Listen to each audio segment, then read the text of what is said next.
Without me, she would be homeless on the street. My father smirked from the witness stand, adjusting his expensive silk tie. The judge looked down at the paperwork in front of her, then looked at me with complete bewilderment. "So they really do not know?" she asked. My father's high-priced lawyer frowned, puffing out his chest. "Know what, Your Honor?" The judge let out a heavy breath.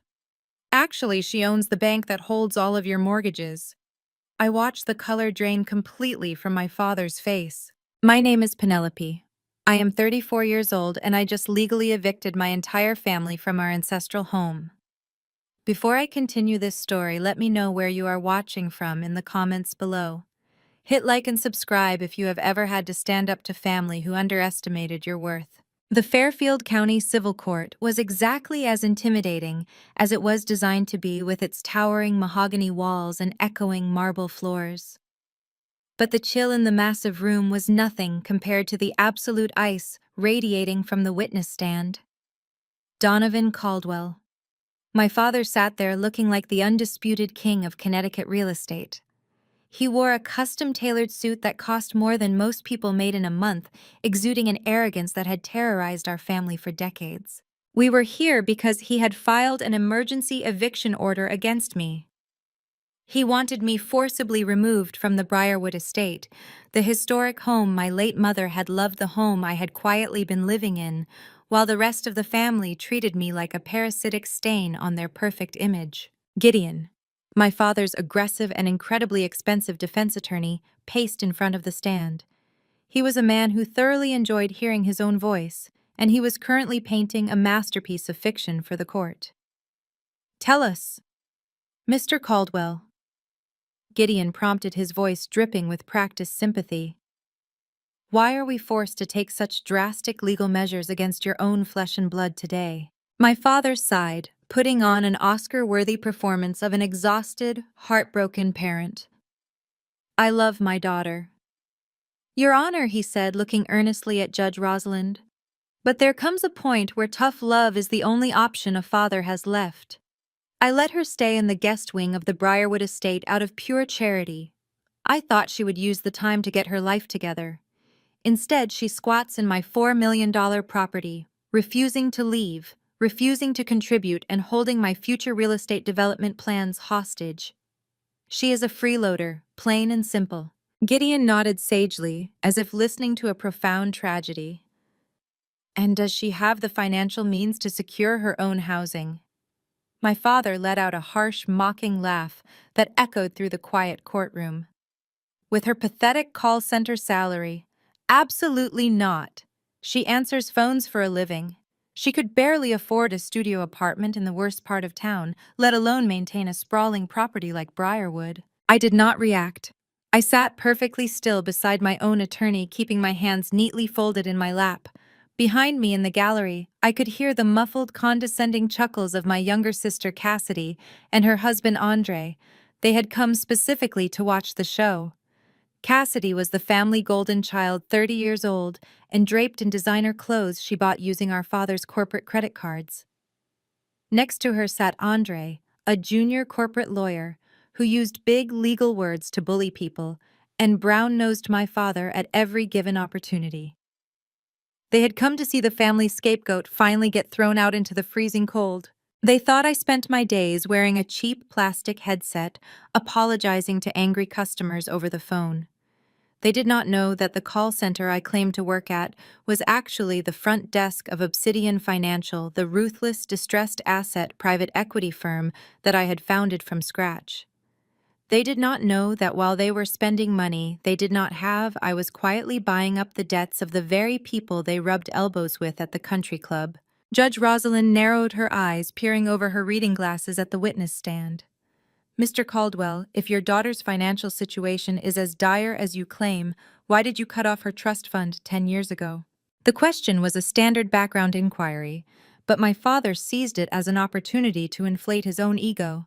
"Because I refused to finance rebellion, Your Honor," he stated proudly, lifting his chin. 10 years ago, I arranged a highly advantageous marriage for Penelope. The son of my primary business partner was a respectable, wealthy young man. A union between our families would have secured her future and solidified my company's legacy. But Penelope refused. She decided she was too good for traditional family duty. She walked away from her responsibilities, so I cut her off completely to teach her a harsh lesson in reality. I listened to him summarize my entire trauma as a mere act of teenage rebellion. He conveniently left out that his business partner's son was emotionally abusive and that the forced marriage was nothing more than a financial transaction to save my father from a bad real estate deal. He also left out how the stress of his relentless control had caused me severe crippling anxiety, nearly breaking me before I found the courage to escape his grip. He thought my escape had led me to poverty. He thought cutting me off had forced me into a miserable minimum wage existence. Gideon turned back to the judge, dramatically waving a piece of paper in the air. As you can see, Your Honor, my client is the sole owner of the Briarwood estate. We submitted the 3-day eviction notice precisely according to state law. The defendant has completely ignored it. We ask the court to grant the eviction today and dispatch the county sheriff to remove her belongings immediately. Judge Roslin took the document from the bailiff, reviewed it carefully, then looked across the courtroom directly at me. Her expression was sharp and entirely unreadable. "Ms. Caldwell," she said, her voice cutting through the heavy silence of the room. "Your father claims you are a freeloader refusing to vacate his property. You have heard his testimony regarding your finances and this eviction notice. Do you have a defense to present to this court today?" I looked at the piece of paper now projected on the court's monitor. It was an exact copy of the document that had started this entire war. A document I knew intimately. I did not look at the judge. Instead, I turned my head slowly and locked eyes with my father on the witness stand. I let a slow, chilling smirk spread across my face. To understand how we ended up in this echoing courtroom with my arrogant father entirely unaware of the catastrophic trap he had just walked into, we have to rewind the clock. We have to go back exactly 7 days. Back to the Caldwell family, Thanksgiving dinner where the very first shot of this war was fired, and where they handed me the matches I would use to burn their entire fake empire to the ground. The dining room of the Briarwood estate was suffocatingly warm, filled with the heavy scent of roasted turkey sage stuffing and simmering resentment.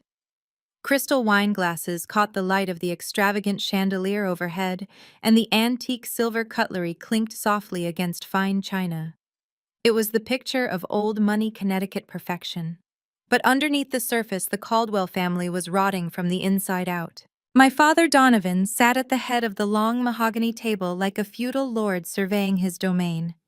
To his right sat my younger sister Cassidy, wearing a silk designer dress and a diamond tennis bracelet that I knew for an absolute fact my father had purchased using a high-interest corporate credit card.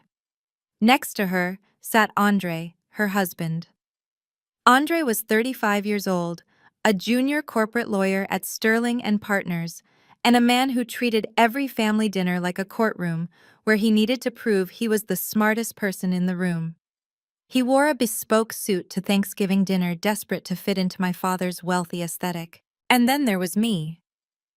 I sat at the far end of the table, the designated outcast, the family disappointment, the daughter who had supposedly ruined her life 10 years ago by refusing to marry a man my father wanted to do business with. For the first half of the dinner, they played their usual games. Cassidy complained about the renovations on her new townhouse, fishing for our father to offer to pay for the custom Italian marble she wanted. Andre nodded along, sipping an $80 glass of Macallan Scotch, occasionally dropping legal jargon into the conversation to ensure my father remembered how valuable it was to have a corporate lawyer in the family. They ignored me entirely, treating me like the hired help who had accidentally pulled up a chair to their feast. I ate my food in complete silence, watching their pathetic display of fake wealth. I knew exactly how deep in debt my father was. I knew exactly how many payments Cassidy and Andre had missed on their luxury vehicles. But they thought I was clueless. They thought I spent my days wearing a cheap plastic headset fielding angry customer complaints at a low-level call center. Then my father decided it was time for the main event. Donovan wiped his mouth slowly with a linen napkin. He reached into the inner pocket of his tailored jacket, pulled out a thick, folded legal document, and tossed it across the table. It landed with a soft thud, directly on top of my plate, the edge of the thick parchment paper soaking up a pool of brown gravy. I looked down at the bold black letters printed across the top. 3-day notice to vacate. A sharp, cruel giggle broke the silence.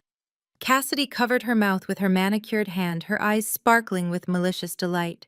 She looked at our father with absolute adoration. "You have overstayed your welcome, Penelope," my father said, his voice cold and flat. His blue eyes locked onto mine, devoid of any paternal warmth. "You have contributed nothing to this family. You refuse to live by my rules, yet you squat in the guest wing of my home like a parasite. I have a buyer interested in the estate, and I need the property cleared. You have exactly 72 hours to pack whatever junk you own and get off my land." Andre leaned back in his tufted dining chair, swirling the amber liquid in his crystal glass. He adjusted his silk tie, taking on his most condescending courtroom tone. "Let us be completely objective here, Penelope," Andre said, looking at me with unfiltered pity. "In the real world, 34-year-old women without college degrees or husbands do not get to live rent-free in $4 million estates. You have had years to figure out a career path, but you chose to be lazy. You chose to answer phones for minimum wage." Andre reached into his suit jacket and pulled out a sleek designer wallet. He extracted a crisp $500 bill and slid it across the polished mahogany table toward me. It stopped right next to the gravy-soaked eviction notice. "Take it," Andre said, his voice dripping with faux generosity. "I will write you a check right now. You can use it to rent a U-Haul truck and put down a deposit on a cheap studio apartment somewhere across town. Consider it a charitable donation from my junior partner's salary. After all I had to grind for my spot at Sterling and Partners. I know the value of hard work, something you clearly never learned." Cassidy chimed in, resting her hand proudly on her husband's arm. "Andre is being incredibly generous, Penny. You should thank him. Dad has let you freeload for a decade. It is time for you to grow up and face reality." They sat there, a united front of arrogance and entitlement. A father drowning in leveraged debt. A sister living a complete lie.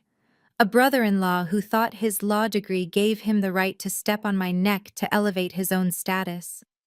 They thrived on my supposed misery. They expected me to crumble. They expected me to burst into tears, to beg my father for more time, to promise I would be a better, more compliant daughter. They wanted the satisfaction of watching the family scapegoat break down in front of them. I looked at the eviction notice resting in my food. I looked at the $500 sitting on the table. And then I did the absolute last thing any of them expected. I smiled. I picked up the eviction notice, carefully wiped the gravy off the corner with my linen napkin, and placed it neatly beside my water glass. I ignored the money completely. I picked up my fork, took a slow, deliberate bite of my turkey, and chewed quietly. The silence in the dining room grew thick and uncomfortable. The victorious grins on their faces began to falter. They were waiting for a meltdown that was never going to come. I swallowed my food, took a sip of my sparkling water, and finally looked directly into my father's eyes. My voice was perfectly calm, smooth, and entirely stripped of any emotion. "You are liquidating your physical assets to cover your margin calls," I stated plainly. The room went dead silent. My father's confident posture stiffened. He blinked clearly, caught off guard by the financial terminology coming out of my mouth. I leaned forward slightly, resting my forearms on the edge of the table. "Which means the Westfield Commercial Complex project is completely dead." Donovan's smug smile vanished instantly. A flash of pure panic crossed his features before he quickly masked it with anger. "What are you talking about?" He snapped, his voice suddenly defensive. "That project is the cornerstone of my current quarter." "No, it is not," I replied, my tone conversational and light. "That project has been stalled for exactly 6 months due to a catastrophic lack of funding. You failed to secure the bridge loan from your secondary lenders, and the general contractors walked off the construction site this past Tuesday because their invoices bounced. You are trying to sell this estate because you are bleeding cash and the bank is preparing to call in your loans. My father's face turned the color of wet ash. He gripped the edge of the mahogany table, his knuckles turning white. Andre completely stopped swirling his scotch, his lawyer persona evaporating into pure confusion. Cassidy looked back and forth between her husband and her father, entirely lost, unable to comprehend the sudden chilling shift in the room's atmosphere. I picked up my wine glass and took a leisurely sip, holding my father's terrified gaze over the rim of the crystal. The question hung heavily in the suffocating dining room air. How could the family failure, the woman who supposedly answered phones for minimum wage, know the highly classified, deeply buried financial secrets of his supposedly bulletproof real estate empire? My father's silence was deafening. He stared at me, his mouth slightly open, the arrogant flush draining entirely from his cheeks. For 10 years he had controlled the narrative.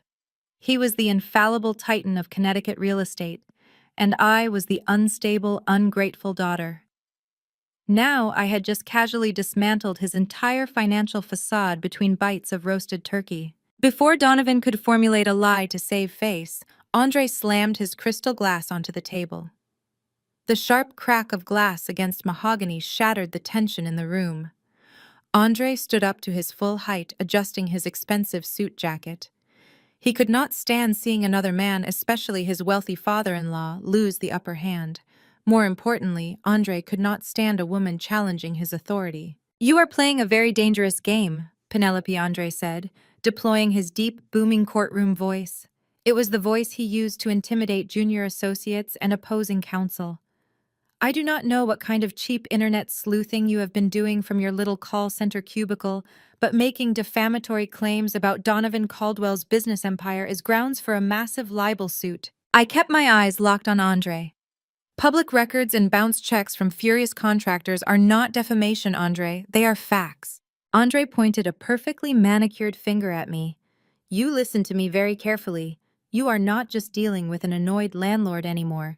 You are dealing with Sterling and Partners. My firm has officially taken over this eviction case. I am representing Donovan pro bono because ridding this family of a toxic squatter is a personal favor I am more than happy to perform." He reached into his breast pocket, pulled out a thick embossed business card and tossed it onto the table.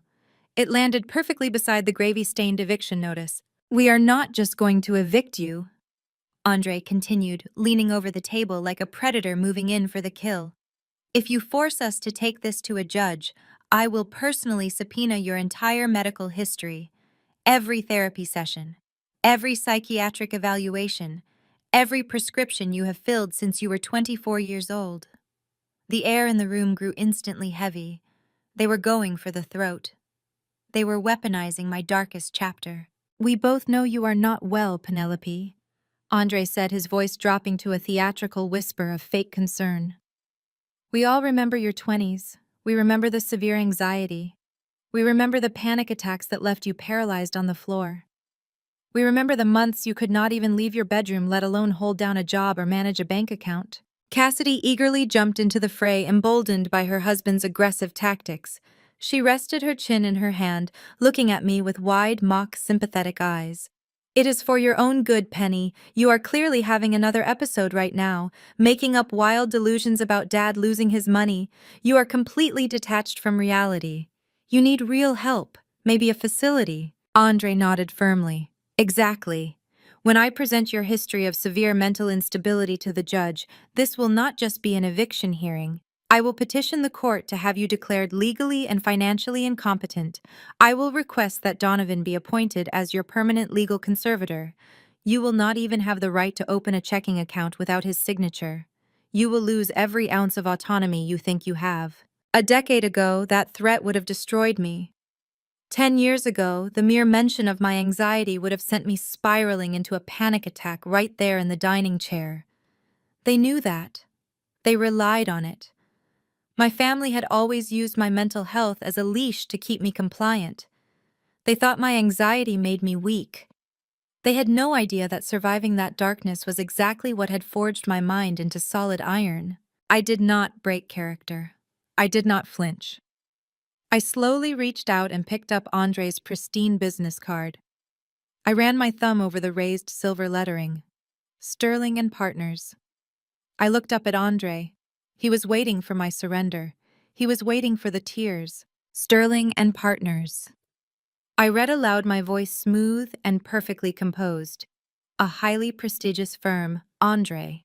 You must be very proud to be a junior lawyer there.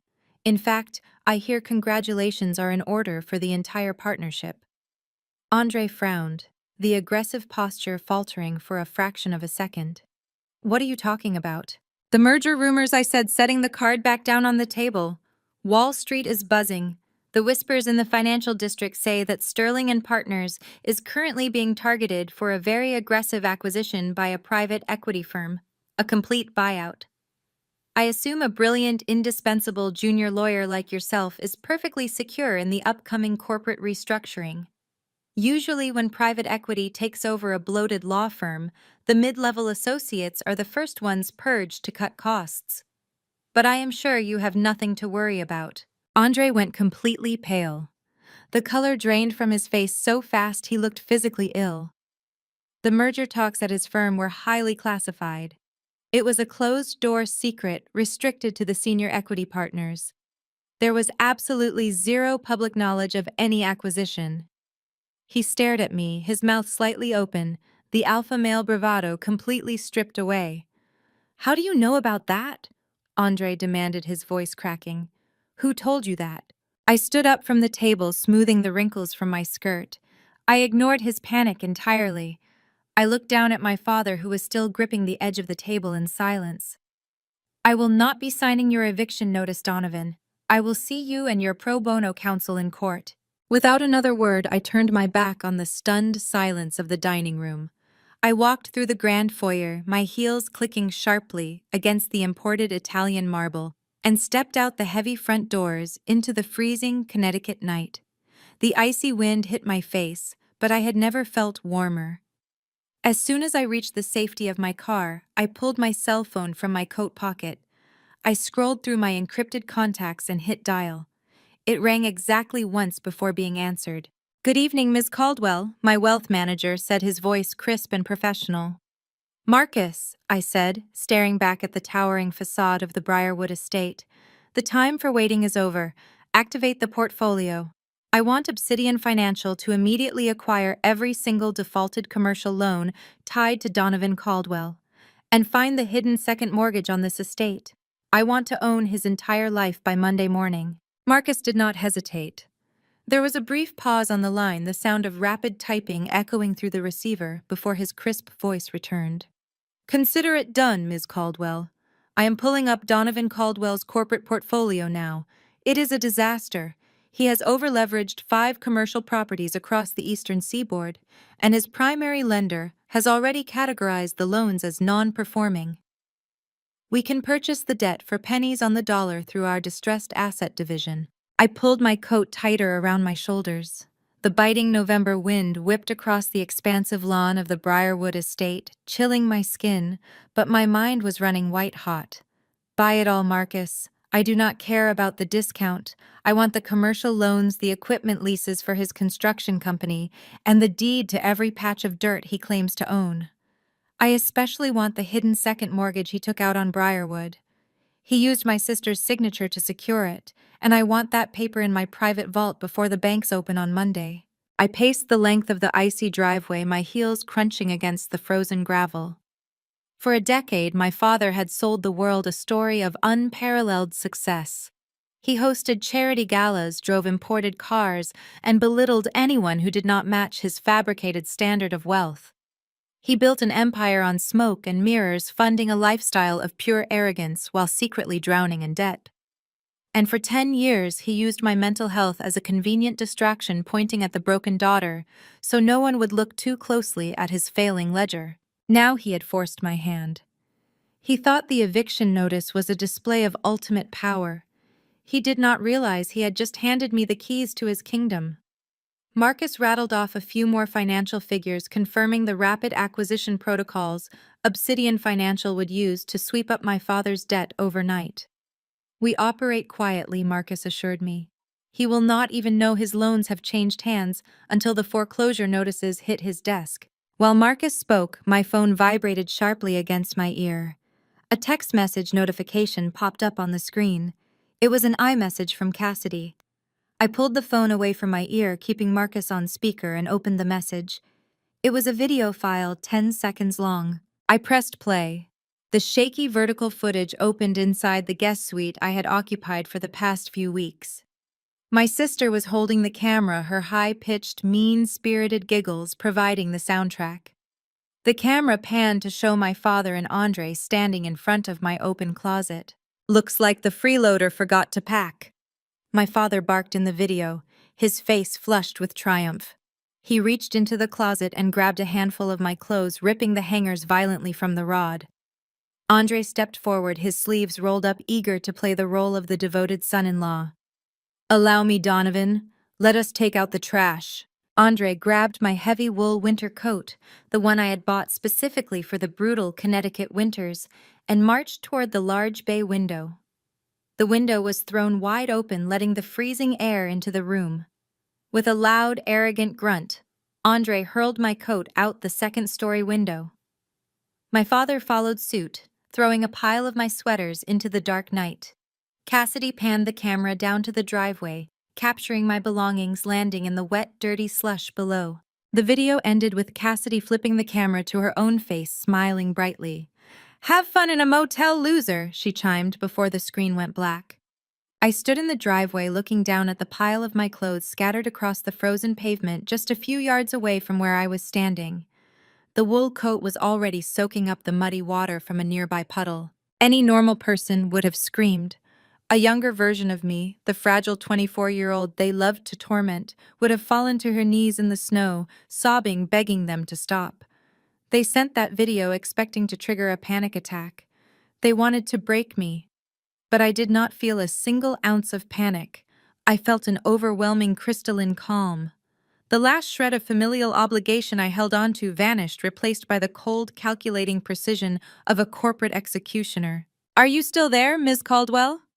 Marcus asked over the speakerphone, his voice cutting through the silence of the winter night. "I am here, Marcus," I replied, my voice dangerously steady.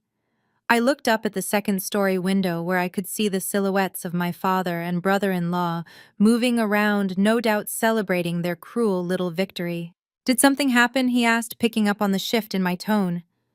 "Do we need to contact local authorities regarding an illegal eviction or property damage?" I stepped over my ruined winter coat, ignoring the freezing slush seeping into my shoes. "No. The police are a temporary inconvenience. I want absolute destruction. I need you to shift focus for a moment, Marcus. I need you to pull the corporate filings for a law firm in downtown Hartford." I gave him the name. Sterling and Partners. Marcus typed rapidly. "Sterling and Partners. Mid-sized corporate firm. They have a solid regional reputation, but I am seeing flags in their recent quarterly filings. They are overextended on their commercial leases and heavily reliant on a revolving line of credit to make payroll. Why are we looking at a mid-tier law firm? Because my arrogant brother-in-law is a junior associate there," I explained, walking slowly toward my car. "He just threw my winter coat out of a window because he believes his job makes him invincible. He thinks he is untouchable because he hides behind a fancy desk and a law degree. I want to cure him of that delusion." I opened my car door and slid into the driver's seat, shutting out the biting wind. The heater roared to life, but it could not match the fire burning in my chest. "Sterling and Partners is currently negotiating a merger to save themselves from bankruptcy," I told Marcus, recalling the terrified look on Andre's face at the dinner table. "They are vulnerable. They are desperate for capital. I want Obsidian Financial to buy out their revolving credit line immediately. I want to hold the master lease on their office building." Marcus let out a low whistle. "A hostile takeover of a law firm's operational debt. That is incredibly aggressive, Ms. Caldwell. We will essentially become their shadow board of directors. We will have the leverage to dictate their internal restructuring." "That is exactly the point," I said, shifting the car into gear. "I want controlling leverage over the managing partners by Monday morning. I want the power to decide who stays and who goes. Andre thinks he can use his firm to crush me. Let us see how tough he acts when he realizes I am the one signing his paychecks." I backed out of the driveway, the headlights of my car sweeping across the pile of discarded clothes in the snow. I did not look back at the house. I had everything I needed in motion. By the time the sun rose on Monday, my family would wake up in a world entirely owned by the daughter they threw away. The bell above the glass door of the local coffee shop chimed cheerfully, cutting through the low hum of the Monday morning rush. The air inside smelled richly of roasted espresso beans and toasted pastries. I sat at a small scarred wooden table in the back corner, my laptop open in front of me. To anyone walking by, I looked like a typical remote worker wearing a simple cream-colored turtleneck and typing diligently on a spreadsheet. I was not just typing, I was watching my dashboard light up as Obsidian Financial executed the hostile takeovers I had authorized exactly 72 hours prior. A shadow fell over my screen. I did not need to look up to know who it was. The heavy scent of expensive overbearing cologne announced him before he even spoke. Andre pulled out the metal chair across from me and sat down without asking. He was dressed in a pristine charcoal pinstripe suit, his silk tie knotted in a perfect double Windsor. He placed his monogrammed leather briefcase on the table, pushing my coffee cup aside to make room for his ego. "Is this where the customer service magic happens?" Andre asked, flashing a condescending smile that showed off his unnaturally white veneers. He looked around the bustling cafe, his nose wrinkling slightly, as if the presence of working-class people offended him. "I suppose it beats freezing in the snow with the rest of your garbage." I slowly closed my laptop, folding my hands neatly on top of it. "What do you want, Andre?" He chuckled, unlatching his briefcase with a sharp click. "Let us skip the pleasantries, Penelope. We both know you are entirely out of options. You have no money, no home, and absolutely no leverage. But Donovan is a generous man. He is willing to offer you a clean break." Andre pulled a thick manila envelope from his briefcase and tossed it onto the table. It slid across the wood and stopped against my laptop. "Inside that envelope is a non-disclosure agreement and a cashier's check for $1,000. Andre stated, leaning back and crossing his arms. "In exchange for this generous parting gift, you are going to sign over your beneficiary rights to your late grandmother's estate, specifically her vintage Cartier jewelry collection." I stared at the envelope. The jewelry was the last untouched asset in the Caldwell family trust.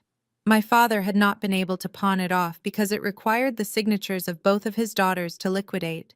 He was so desperate for cash to cover his failing commercial loans that he had sent his attack dog son-in-law to bully me into giving up my half of the inheritance for a pathetic $1,000. And if I refused to sign, I asked, keeping my voice entirely devoid of emotion. Andre leaned forward, his elbows resting heavily on the table. The smugness drained from his face, replaced by a cold, aggressive legal threat. "If you refuse, Penelope, I will personally make sure you never recover. Sterling and Partners is retaining Donovan as a client pro bono. I will bury you in so much frivolous litigation you will spend the rest of your miserable life in courtrooms."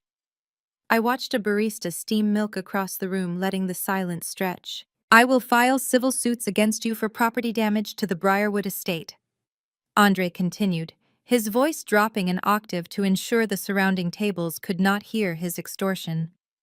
"I will drag your credit score down so low you will not be able to rent a cardboard box in a back alley. And if you try to fight me, I will subpoena your entire medical history. Every therapy session. Every psychiatric evaluation you had in your 20s when you were having your little mental breakdowns.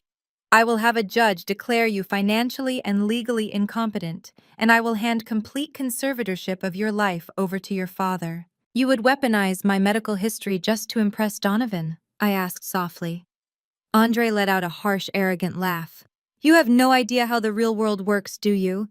You grew up in a mansion with a silver spoon shoved in your mouth and you threw it all away to play the tragic rebel. You disgust me." He jabbed his index finger onto the table, his face flushing with sudden intense anger.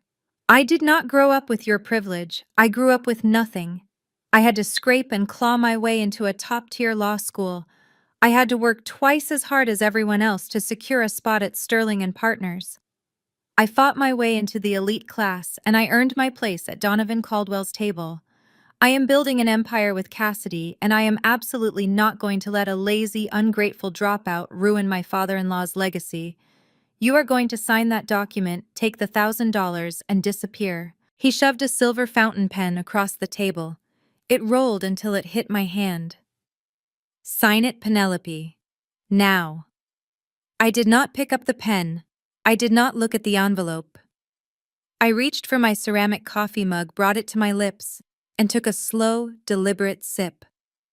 The coffee was lukewarm, but it tasted entirely victorious. I set the mug down, keeping my eyes locked on his. Andre was breathing heavily, his chest puffing out beneath his tailored suit, waiting for me to shatter. He was waiting for the frightened, anxious girl from 10 years ago to emerge and beg for mercy. Instead, I unclasped the small, understated leather portfolio sitting next to my laptop. I reached inside and pulled out a single crisp sheet of heavy cardstock. I slid the paper across the table. It stopped perfectly over the top of his non-disclosure agreement. Andre frowned, his brow furrowing in confusion. He looked down at the paper. At the very top of the page, printed in sharp modern typography, was a logo, a solid black geometric diamond. Obsidian Financial. What is this? Andre muttered, his eyes scanning the dense legal text on the document. That is an internal corporate memo, Andre. I said, my voice smooth and lethal. It was generated exactly 14 minutes ago. If you check your work email, you will find a digital copy waiting in your inbox. Andre's eyes darted back and forth across the page. I watched the arrogant flush drain out of his cheeks, replaced by the same chalky, terrified pallor my father had worn at Thanksgiving dinner. As you so eloquently pointed out, I said, leaning forward slightly, you fought very hard for your position at Sterling and Partners.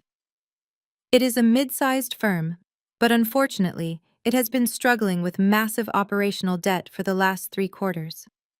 The senior partners have been desperately trying to secure a merger to avoid total bankruptcy. Andre swallowed hard, his throat bobbing against his tight silk collar. His hands began to tremble as he read the second paragraph of the memo. I smiled, offering him a look of absolute icy pity. The merger fell through this morning. At 8 o'clock sharp, Obsidian Financial bought out your firm's entire revolving credit line. We also purchased the master lease to your office building.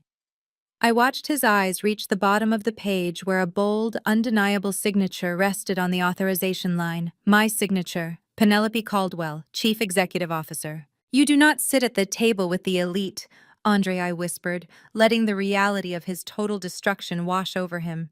You sit at my table, and I am liquidating your firm by Friday. Andre stared at the heavy cardstock, his eyes tracking over the ink as if trying to physically erase the words. The ambient noise of the coffee shop, the hiss of the espresso machine, the clatter of ceramic mugs, the low hum of morning conversations all seemed to vanish, leaving only the sharp, ragged sound of his breathing. He read the second page of the memo, his hands trembling so violently the paper rattled against the scarred wood of the table. It was an internal directive addressed directly to the senior managing partners at Sterling and Partners, drafted by my acquisitions team. The mandate was completely uncompromising. Obsidian Financial, as the new primary stakeholder, was demanding an immediate 20% reduction in total staff. The directive specifically highlighted the immediate termination of junior partners flagged for ethical violations and financial irregularities. You cannot do this! Andre choked out his voice, a frantic, desperate hiss. He looked wildly around the cafe to see if anyone was watching his public execution, his perfectly curated image cracking at the seams. I am a junior partner. I have a flawless record. My billable hours are the highest in the entire department. You have absolutely no grounds to flag me for ethical violations. This is a bluff. It is wrongful termination. I will sue you for everything Obsidian Financial is worth. I leaned forward, resting my chin on my folded hands, completely unbothered by his hollow threats. I would not bring up billable hours if I were you, Andre. It is a very sensitive subject right now. I watched the vein in his neck pulse rapidly against his tight collar. Let us talk about the Peterson account. I continued smoothly, keeping my tone light and conversational. On October 12th, you billed them for 14 straight hours of contract review at your premium hourly rate. It is a terrible shame you were actually spending that entire afternoon at the Cartier boutique in Manhattan purchasing a diamond tennis bracelet for Cassidy. Andre froze. His mouth went completely dry. He tried to speak, but no sound came out. I did not stop. On November 3rd, you billed a corporate client for 22 consecutive hours of deposition prep. Strangely enough, you and my sister were staying at a luxury ski resort in Aspen that exact weekend. Shall I continue?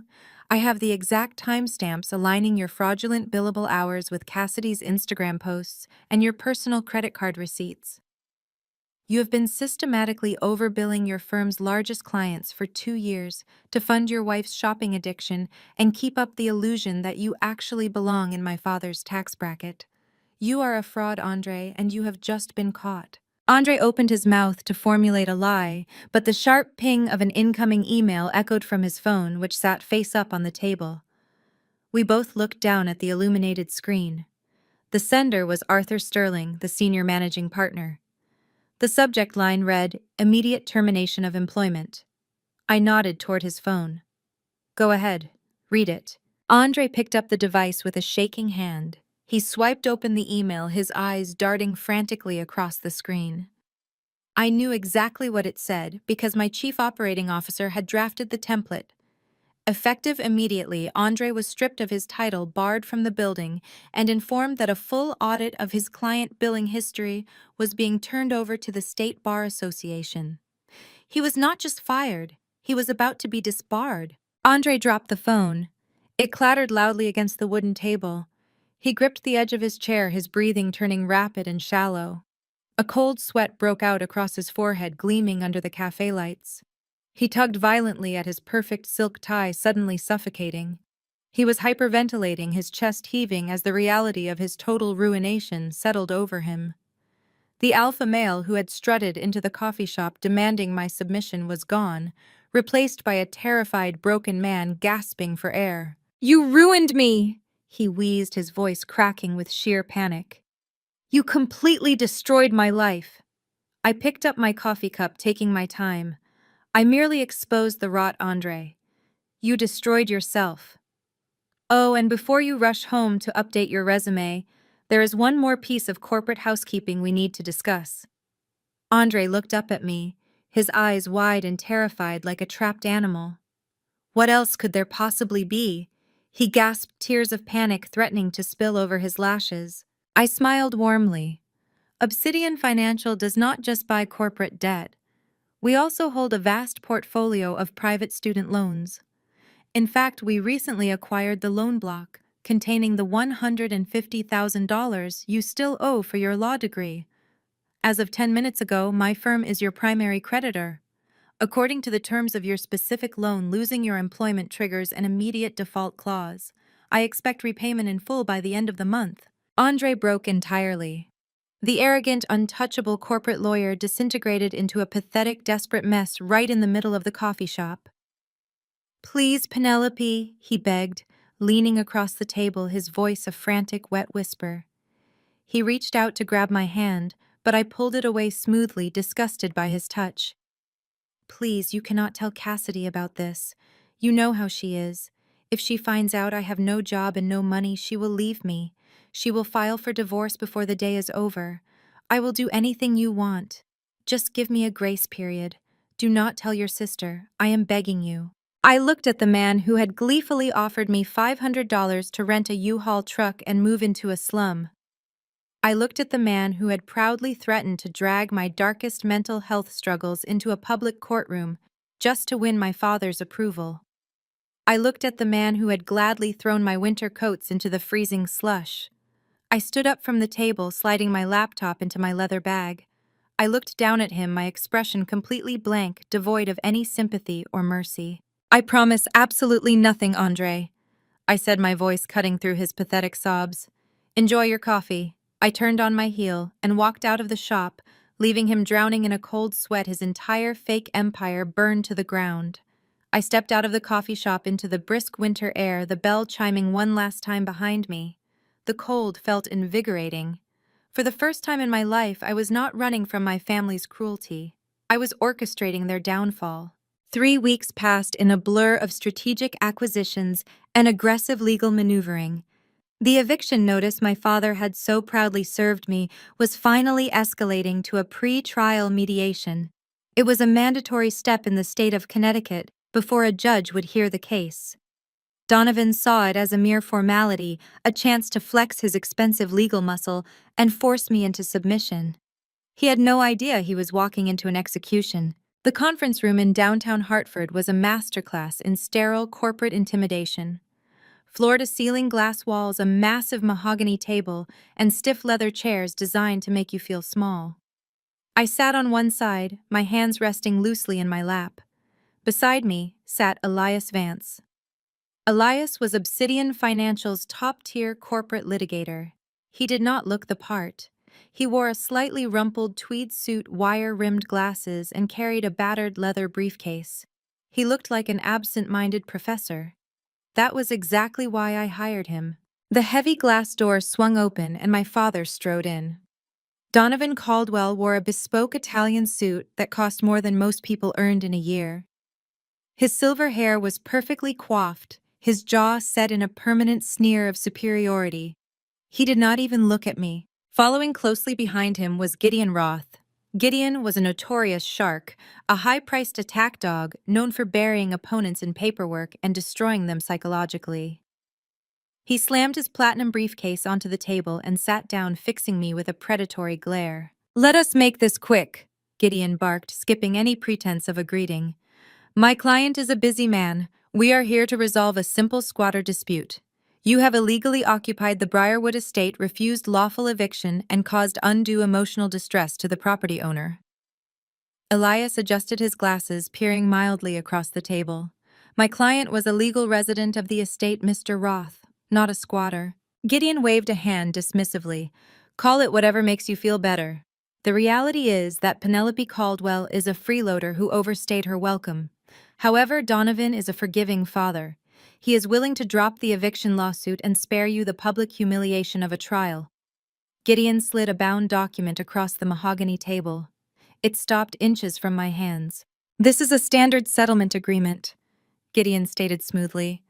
"You sign a full release of all claims to the Caldwell Family Trust, including the Cartier jewelry collection. In exchange, my client will not pursue you for back rent or legal fees. You take your clothes, you leave the state, and you never contact the family again." A very generous offer for a grown woman who refuses to get a job. I stared at the document. It was the exact same extortion attempt Andre had tried in the coffee shop, only dressed up in fancier legal jargon. Andre conveniently was nowhere to be seen today. He was too busy fighting disbarment. "I am not signing anything," I said, pushing the document back across the table with one finger. "And I am certainly not surrendering my grandmother's jewelry to fund Donovan's failing empire." My father finally looked at me, his eyes narrowing into cold, hateful slits. "You always were a stubborn, ungrateful disappointment, Penelope. I am trying to save you from yourself. If you do not sign that paper, Gideon will make sure you leave this room with absolutely nothing but a mountain of debt."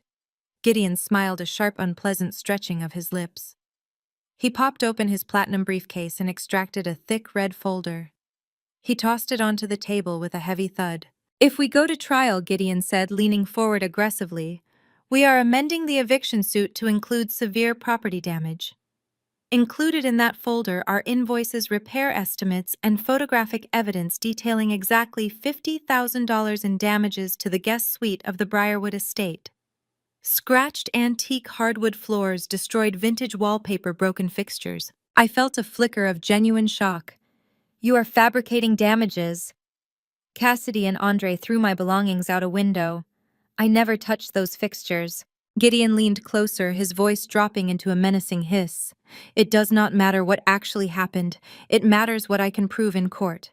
I have sworn affidavits from the estate staff and a highly respected contractor verifying the destruction.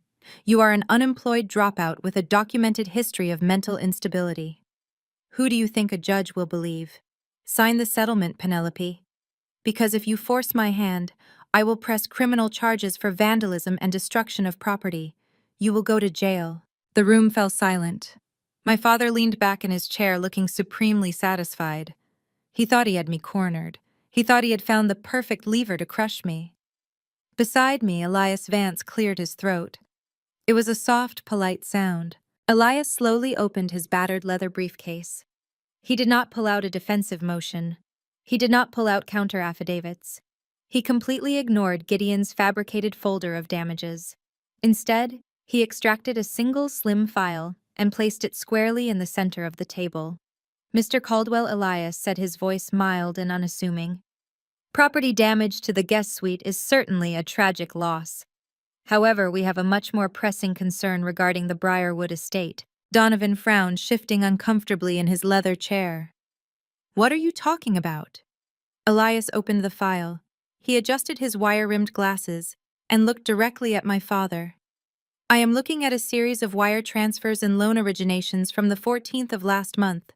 Can you explain why your signature is on a $2 million equity loan taken out against the Briarwood estate? Gideon scoffed, rolling his eyes. My client's financial decisions are entirely irrelevant to this eviction proceeding. You are grasping at straws, counselor. Actually, Elias continued, ignoring Gideon completely. The loan itself is not the issue. The issue is the routing. The $2 million was immediately transferred into a shell corporation registered in the Cayman Islands, a corporation named Briar Holdings, LLC. All the color instantly vanished from Donovan's face. His arrogant sneer dissolved into a mask of pure, unadulterated panic. He gripped the armrests of his chair so tightly, his knuckles turned stark white. You see, Donovan, I said, leaning forward, resting my elbows on the mahogany table. Briarwood is part of an irrevocable family trust. You cannot legally borrow against it without the signatures of all living beneficiaries. My signature is required, and I never signed anything. Donovan's mouth opened and closed, but no sound came out. He looked like he was suffocating. Gideon turned to his client, his aggressive demeanor faltering. Donovan, what are they talking about? I thought you said the estate was free and clear. My father could not look at his shark lawyer. His eyes were locked on the file in front of Elias. He was staring at it as if it were a loaded weapon. He had hidden those accounts behind layers of encrypted offshore shell companies. He had paid exorbitant fees to ensure they were untraceable. He had no earthly idea how my quiet, rumpled lawyer possessed an exact copy of his Cayman Islands banking records. That is bank fraud, Donovan, I stated, my voice echoing loudly in the silent, glass-walled room. $2 million of wire fraud secured by forged signatures and hidden in offshore accounts to evade domestic creditors. Obsidian Financial does not take kindly to fraudulent loans, especially when we just purchased the original mortgage on the Briarwood estate. Cassidy had been sitting quietly at the far end of the mahogany table, meticulously painting her nails, with a clear topcoat and ignoring the legal proceedings entirely. At the mention of wire fraud, the small glass bottle slipped from her fingers and tipped over, pooling clear liquid onto the polished wood. She did not even notice. What $2 million loan? Cassidy asked, her perfectly pitched voice wavering. Her gaze snapped from me to our father. Daddy, what is she talking about? What offshore accounts? Donovan jerked in his chair as if he had been physically struck. Shut your mouth, Cassidy. Gideon, pack up your briefcase. We are leaving immediately. This mediation is over. I would strongly advise against leaving, Mr. Caldwell Elias said, his tone as mild and pleasant as a Sunday school teacher. Running from a federal paper trail rarely improves the optics, and I believe Cassidy has a vested right to review these documents. After all, she is the primary guarantor on the debt. Cassidy let out a sharp, confused laugh. A guarantor. I am not a guarantor on anything. I have never taken out a loan in my life. Andre handles all of our finances. I reached across the table, picked up the slim file Elias had produced, and slid it directly down the center of the mahogany table. It glided smoothly, stopping right in front of my sister. Open it, Cassidy, I commanded. Turn to page 4 and look right below Donovan's signature. Tell me what you see. Donovan lunged forward, stretching his arms across the table, trying to snatch the file away. Do not look at that. It is fabricated garbage. They are trying to trick you. Gideon Roth, however, possessed the reflexes of a true legal shark. He slammed his hand down on the folder before Donovan could reach it. Gideon pulled the file toward himself, his eyes scanning the documents with brutal efficiency. The color drained from the lawyer's face. He looked at Donovan, then slid the open folder over to Cassidy. Cassidy stared down at the crisp white paper. Her perfectly manicured finger traced a line of blue ink at the bottom of the page. "That is my signature," she whispered, her brow furrowing in deep confusion. "But I never signed this. I do not even know what Briar Holdings LLC is." "Think back to the 14th of last month, Cassidy," I said, keeping my voice dangerously calm. "You were visiting Briarwood for Sunday brunch. Donovan asked you to come into his study. He handed you a thick stack of legal documents and told you they were routine tax authorizations for the family trust. He said it was just standard estate maintenance. He flipped to the signature pages, handed you a pen, and you signed exactly where he pointed. You did not read a single paragraph, did you?" Cassidy looked up, her eyes wide and terrified. "I trust my father. Why would I need to read them?" "Because your father is a desperate, sinking man," I replied, enunciating every word. "His corporate credit is completely radioactive. No legitimate bank in the country will lend him another dime. So he needed a clean proxy. He needed someone with an immaculate financial history, a pristine credit score, and absolute blind loyalty. He used you, Cassidy. He leveraged your spotless financial standing to secure a $2 million loan, forged your consent as a co-signer, and funneled the cash offshore to hide it from his creditors." Tears welled up in Cassidy's eyes, threatening to spill over her designer mascara. "But Andre and I are closing on our new house next week. We are buying the property in Greenwich.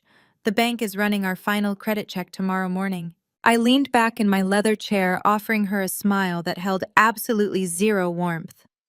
"Andre no longer has a job, Cassidy. He was terminated this morning for gross ethical violations. And your credit score is currently anchored to a $2 million defaulted loan that is under active federal investigation. Your debt-to-income ratio is ruined. Your credit is obliterated. You cannot secure a mortgage for a cardboard box, let alone a mansion in Greenwich. You are financially ruined, and your beloved father is the one who handed you the match." Cassidy turned to Donovan, her chest heaving, the perfect illusion of her pampered life shattering into a million jagged pieces. "Daddy, tell me she is lying. Tell me you did not use my name." Donovan was sweating profusely. He gripped the edge of the table, his knuckles bone white. He refused to look at his golden child. "Sweetheart, you do not understand corporate finance. I was protecting the family assets. I was going to pay it back before anyone noticed. It was a temporary bridge loan." Gideon Roth stood up, his chair scraping loudly against the floor. He snapped his platinum briefcase shut with a sharp, angry crack. "You lied to me, Donovan. You sat in my office, looked me in the eye, and swore the chain of title on Briarwood was completely clean. You swore there were no secondary encumbrances." "Gideon, sit down." Donovan barked, panic making his voice crack.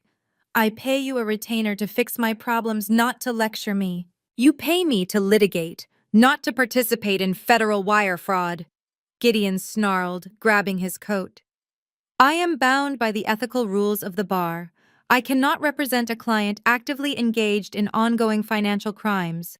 I am withdrawing as your counsel effective immediately. Expect my formal notice of withdrawal by messenger this afternoon." Gideon turned and marched out of the glass-walled conference room without another word, leaving Donovan entirely exposed. Donovan leaped out of his chair, his face flushed a deep, dangerous purple. He looked cornered, rabid, and entirely unhinged.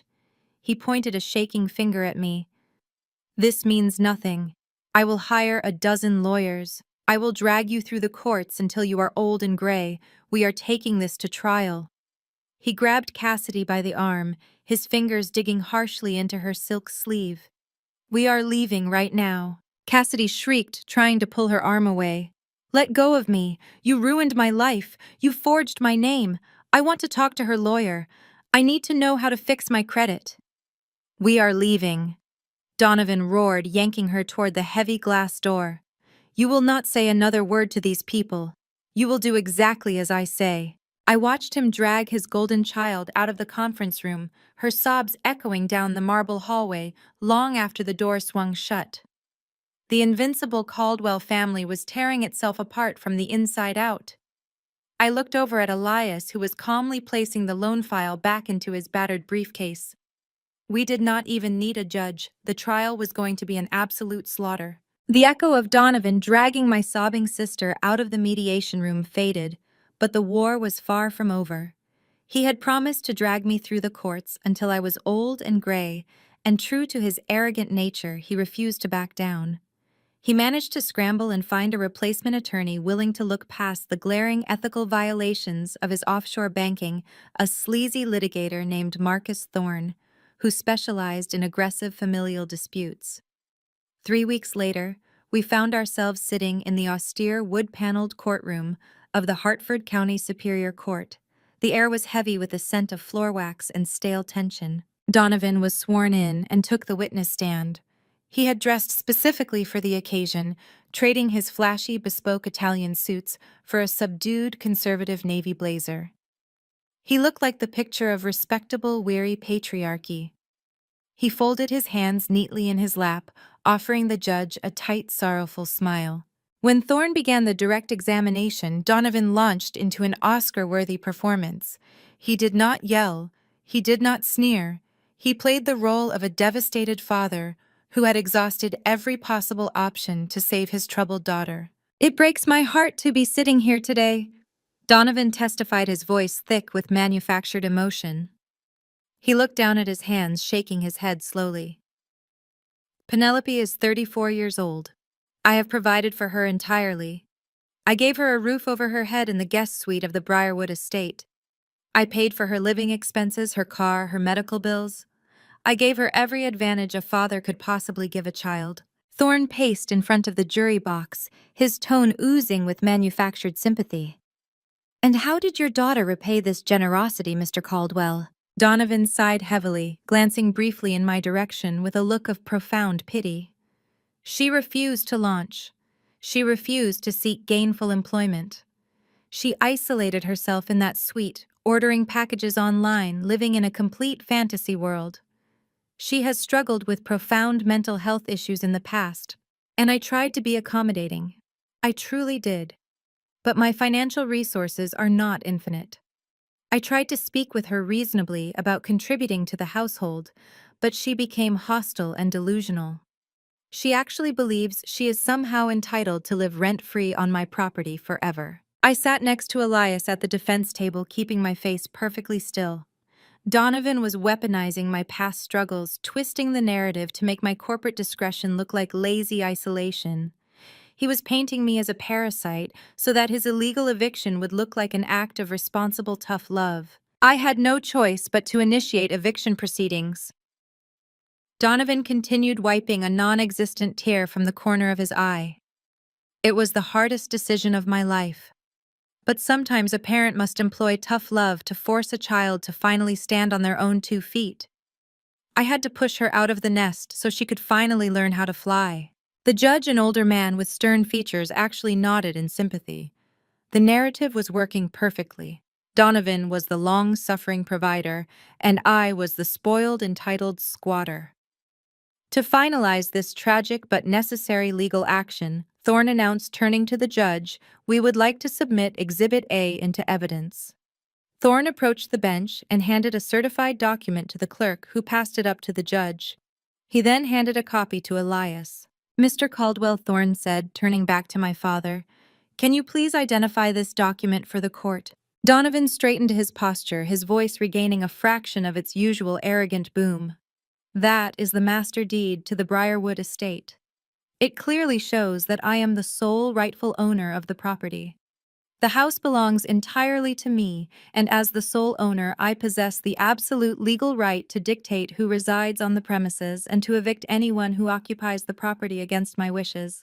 "Thank you, Mr. Caldwell," Thorne said, offering a smug smile toward our table. "No further questions, Your Honor." The judge looked over his glasses at my lawyer. "Mr. Vance, do you have a cross-examination for this witness?" Elias Vance stood up slowly. He adjusted his wire-rimmed glasses, buttoned his slightly rumpled tweed jacket, and picked up the copy of the deed Thorne had just provided. He did not carry a flashy briefcase to the podium. He just held that single piece of paper. He walked toward the witness box, with the slow, ambling gait of a man who had all the time in the world. Donovan braced himself, his jaw tightening. He expected Elias to bring up the offshore accounts. He expected a fight over the forged $2 million loan that had shattered his relationship with Cassidy just weeks prior. Donovan had spent a fortune preparing his new lawyer to block any questions regarding his corporate finances, claiming they were irrelevant to a simple residential eviction. Elias stopped a few feet from the witness stand. He looked at Donovan mildly, his expression entirely unthreatening.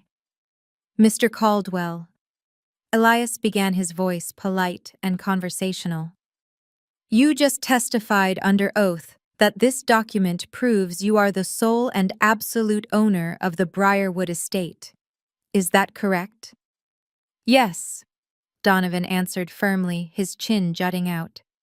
"That is my house. I bought it, I maintained it, and my name is on the deed."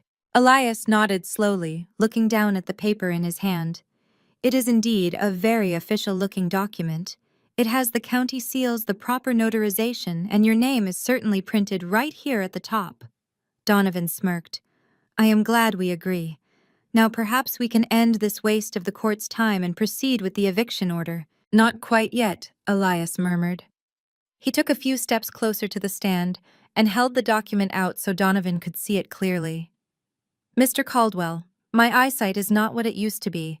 Could you do me a favor and read the date printed at the very top right corner of this certified deed? The date of issuance." Donovan frowned, annoyed by the mundane request. He leaned forward and squinted at the small black text. "It says October 14th, 2018. Elias lowered the paper. 2018. Are you absolutely certain about that date, Mr. Caldwell?" Donovan let out an exasperated sigh, looking at the judge as if asking for relief from this incompetence. "Yes, I am certain. That is when the county issued this specific certified copy for my personal records. The date is entirely irrelevant to my ownership of the property." Elias pushed his glasses up the bridge of his nose. "Oh, I disagree, Mr. Caldwell. I believe the date is the only relevant thing in this entire courtroom today."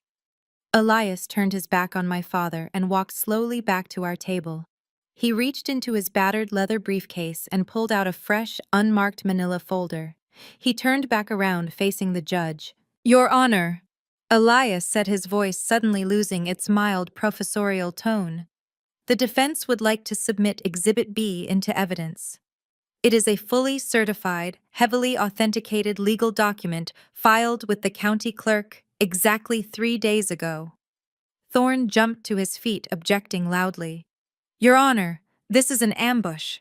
We were not provided with this document during discovery." Elias did not miss a beat. "We were not required to provide it during discovery, Counselor, because the transaction did not legally conclude until 72 hours ago. It is a matter of public record as of this very morning." The judge frowned, waving Thorne down. "I will allow it. What is the document, Mr. Vance?" Elias walked up to the witness stand and handed the open folder directly to my father. "Mr. Caldwell," Elias said, his voice ringing with absolute crushing authority, "you are holding a deed dated 2018. But I want you to read the document I just handed you. Read it aloud to the court, Mr. Caldwell. Read the name of the new sole legal owner of the Briarwood estate." Elias let the revelation of the outdated 2018 deed hang in the heavy courtroom air. He watched calmly as Donovan's smug patriarchal facade cracked under the harsh fluorescent lights. The jury murmured, shifting their collective gaze from the newly submitted foreclosure documents back to the man sitting in the witness box. My father had just perjured himself, presenting a voided deed to claim ownership of an estate he had already lost to his own daughter. But Elias Vance was not finished. He adjusted his wire-rimmed glasses and picked up a fresh stack of manila folders from our table. "Let us move past your deliberate misrepresentation of the Briarwood title.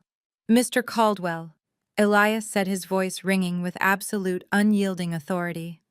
"Let us examine the core of your testimony today. You sat before this judge and this jury, and you painted a very specific picture. You claimed you were a generous, exhausted father. You testified that my client is a delusional freeloader who drained your vast financial resources, forcing you to employ tough love.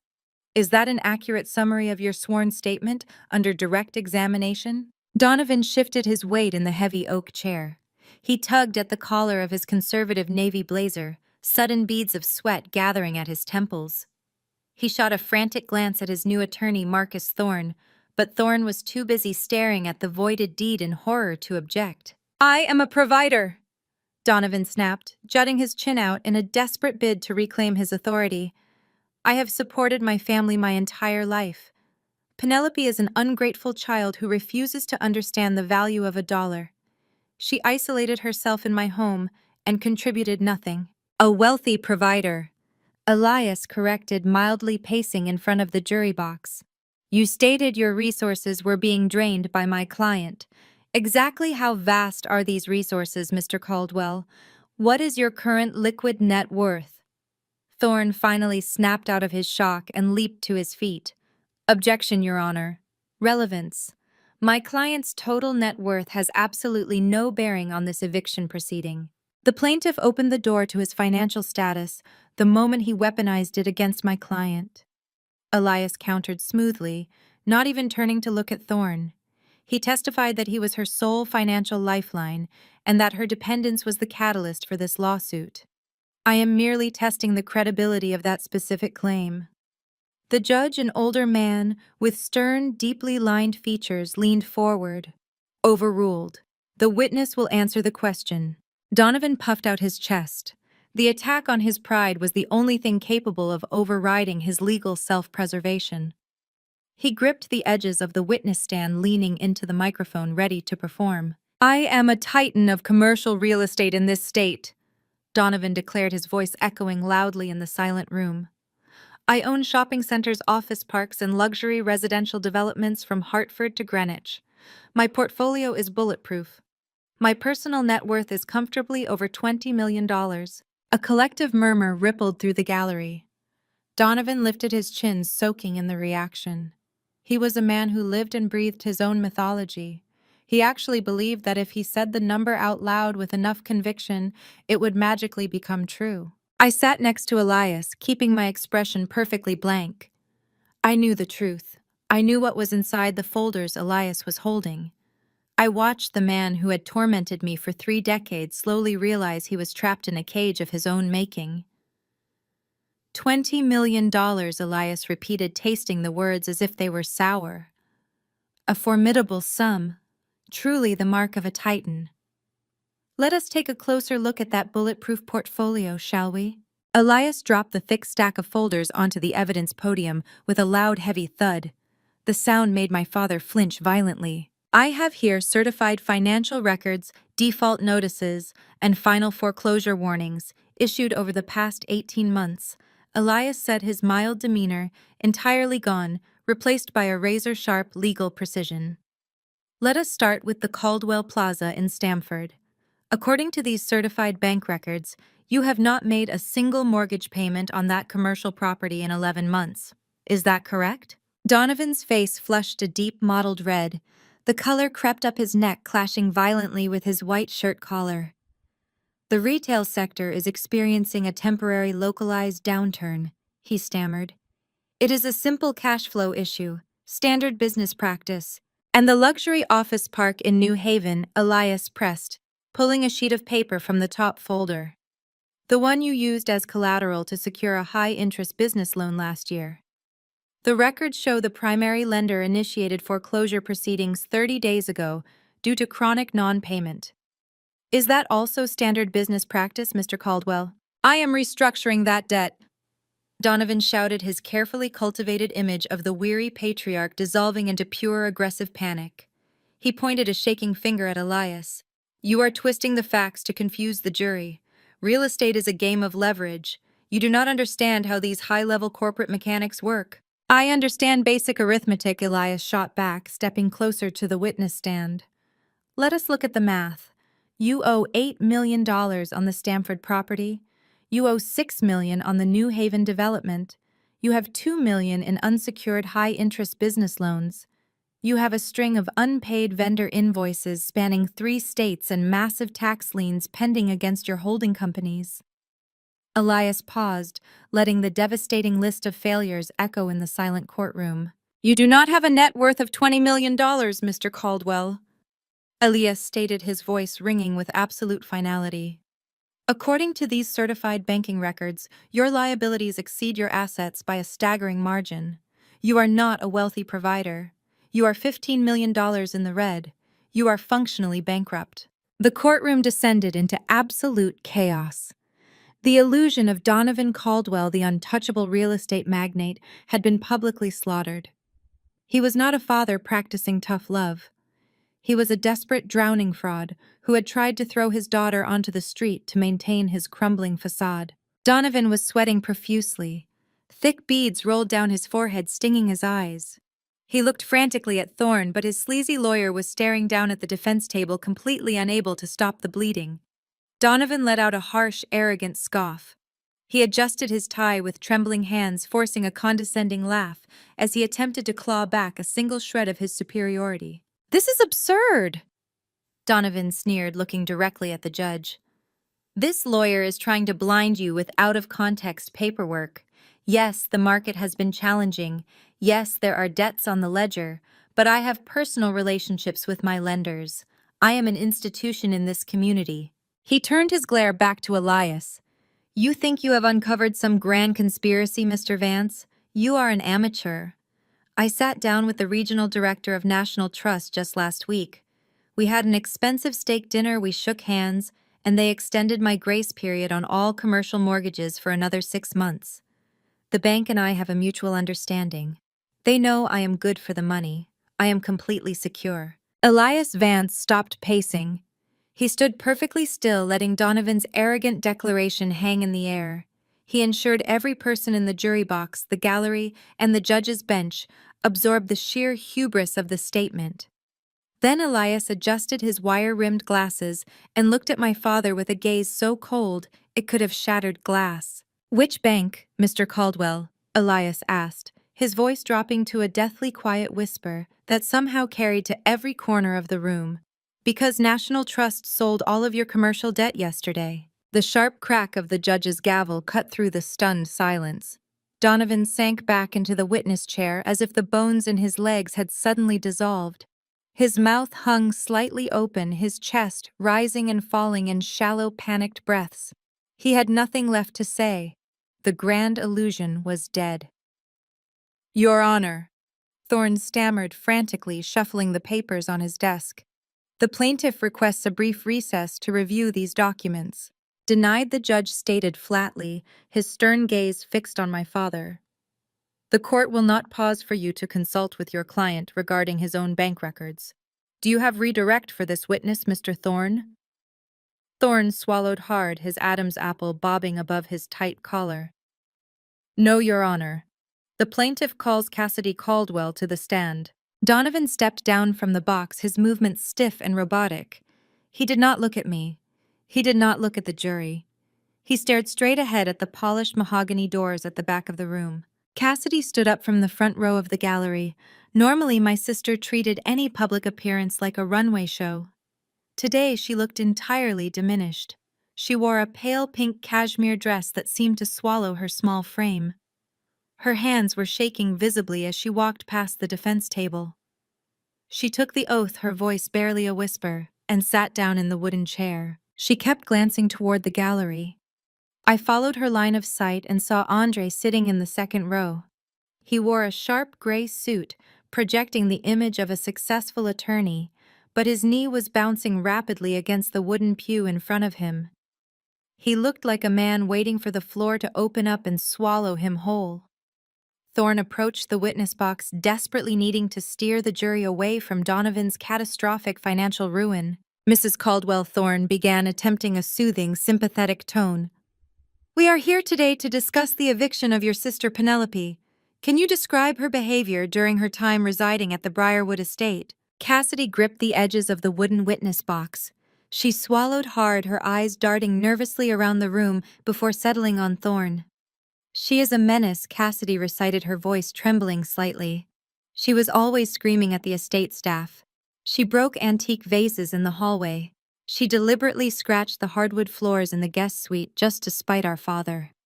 We were all terrified of her. She is completely unstable."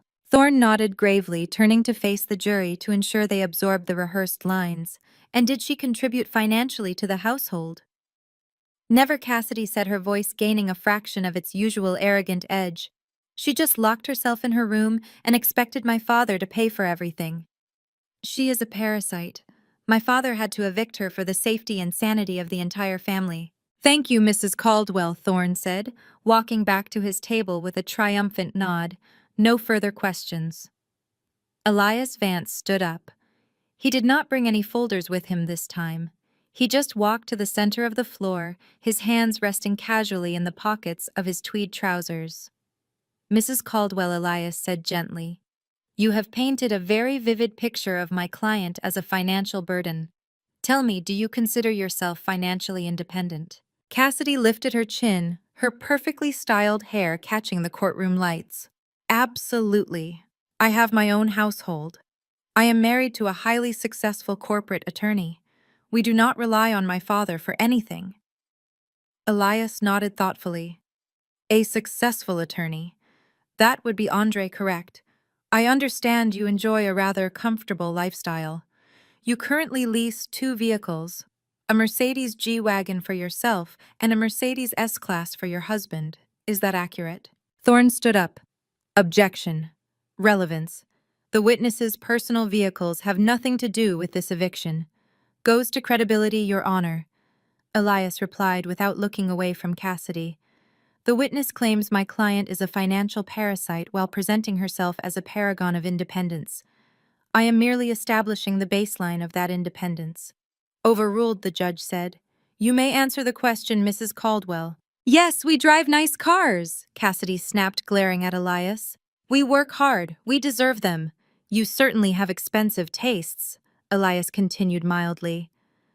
"According to public social media posts, you recently returned from a 10-day ski trip in Aspen. You frequently purchase designer handbags, specifically Hermes and Chanel. And I understand you are currently under contract to purchase a $5 million home in Greenwich." Cassidy smiled, a smug, self-satisfied expression returning to her face. "My husband provides very well for me. He is a senior associate at Sterling and Partners. He is on the partner track. We are closing on the Greenwich house next week." Elias pulled his hands out of his pockets. He walked back to our table, picked up a single manila folder, and approached the witness box. He handed the open folder to Cassidy. "Mrs. Caldwell, I would like you to review these documents. These are subpoenaed financial records for your personal and joint bank accounts. Could you please read the current balance on your Platinum American Express card?" Cassidy looked down at the paper. Her smug smile vanished instantly. She blinked rapidly, leaning closer to the document as if the numbers might magically rearrange themselves. "That cannot be right," Cassidy whispered. "Please read the number for the court," Mrs. Caldwell, Elias instructed firmly. "It says the balance is $85,000, Cassidy choked out, her face draining of all color. "But that is impossible. Andre pays that card off in full every single month." "Clearly he missed a payment," Elias noted dryly, "or perhaps several. Now please turn to the second page. That is the ledger for your joint checking account. Can you point to the last payroll deposit from Sterling and Partners?" Cassidy frantically scanned the page, her perfectly manicured fingernail dragging down the column of numbers. "There is nothing here," she said, her voice rising in panic. "There has not been a deposit in 2 weeks. Where is his paycheck? Where is the money?" Elias leaned closer, his voice dropping into a tone of quiet devastation. "Your husband has not deposited a paycheck, Mrs. Caldwell, because he no longer has a job. He was terminated by Sterling and Partners for fraudulent billing. He is currently facing disbarment." The courtroom erupted into shocked whispers. Cassidy dropped the folder. The papers scattered across the floor of the witness box.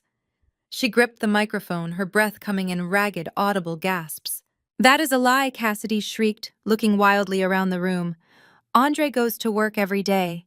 He leaves the house at 7 in the morning in his suit. He told me the Greenwich mortgage was fully approved yesterday. Your Greenwich mortgage was denied 3 days ago, Elias stated loudly, talking over her rising hysteria. It was denied because your husband has no income and because your personal credit score was obliterated when your father forged your signature on a $2 million offshore loan. You are completely broke, Mrs. Caldwell. Your credit cards are maxed out. Your cars are currently scheduled for repossession and your husband has been lying to your face every single morning. Cassidy froze.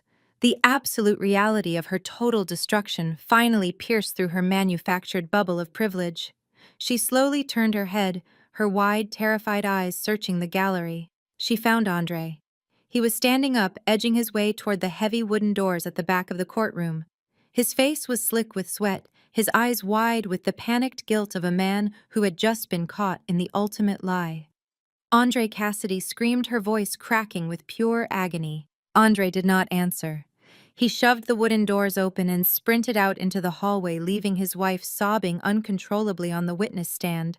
Her entire world burned to ash in front of a judge and jury. "Order in the court!" the judge bellowed, slamming his gavel down as the gallery erupted into frantic whispers. "We will take a 15-minute recess. Court is adjourned until 20 past the hour." Cassidy practically fell out of the witness box. She stumbled over the hem of her cashmere dress, completely ignoring the judge, her lawyer, and our father. She ran down the center aisle of the courtroom, pushing past the swinging wooden doors in desperate pursuit of her fleeing husband. I stood up slowly, smoothing the front of my blazer. Elias Vance calmly organized his manila folders, slipping them back into his battered leather briefcase.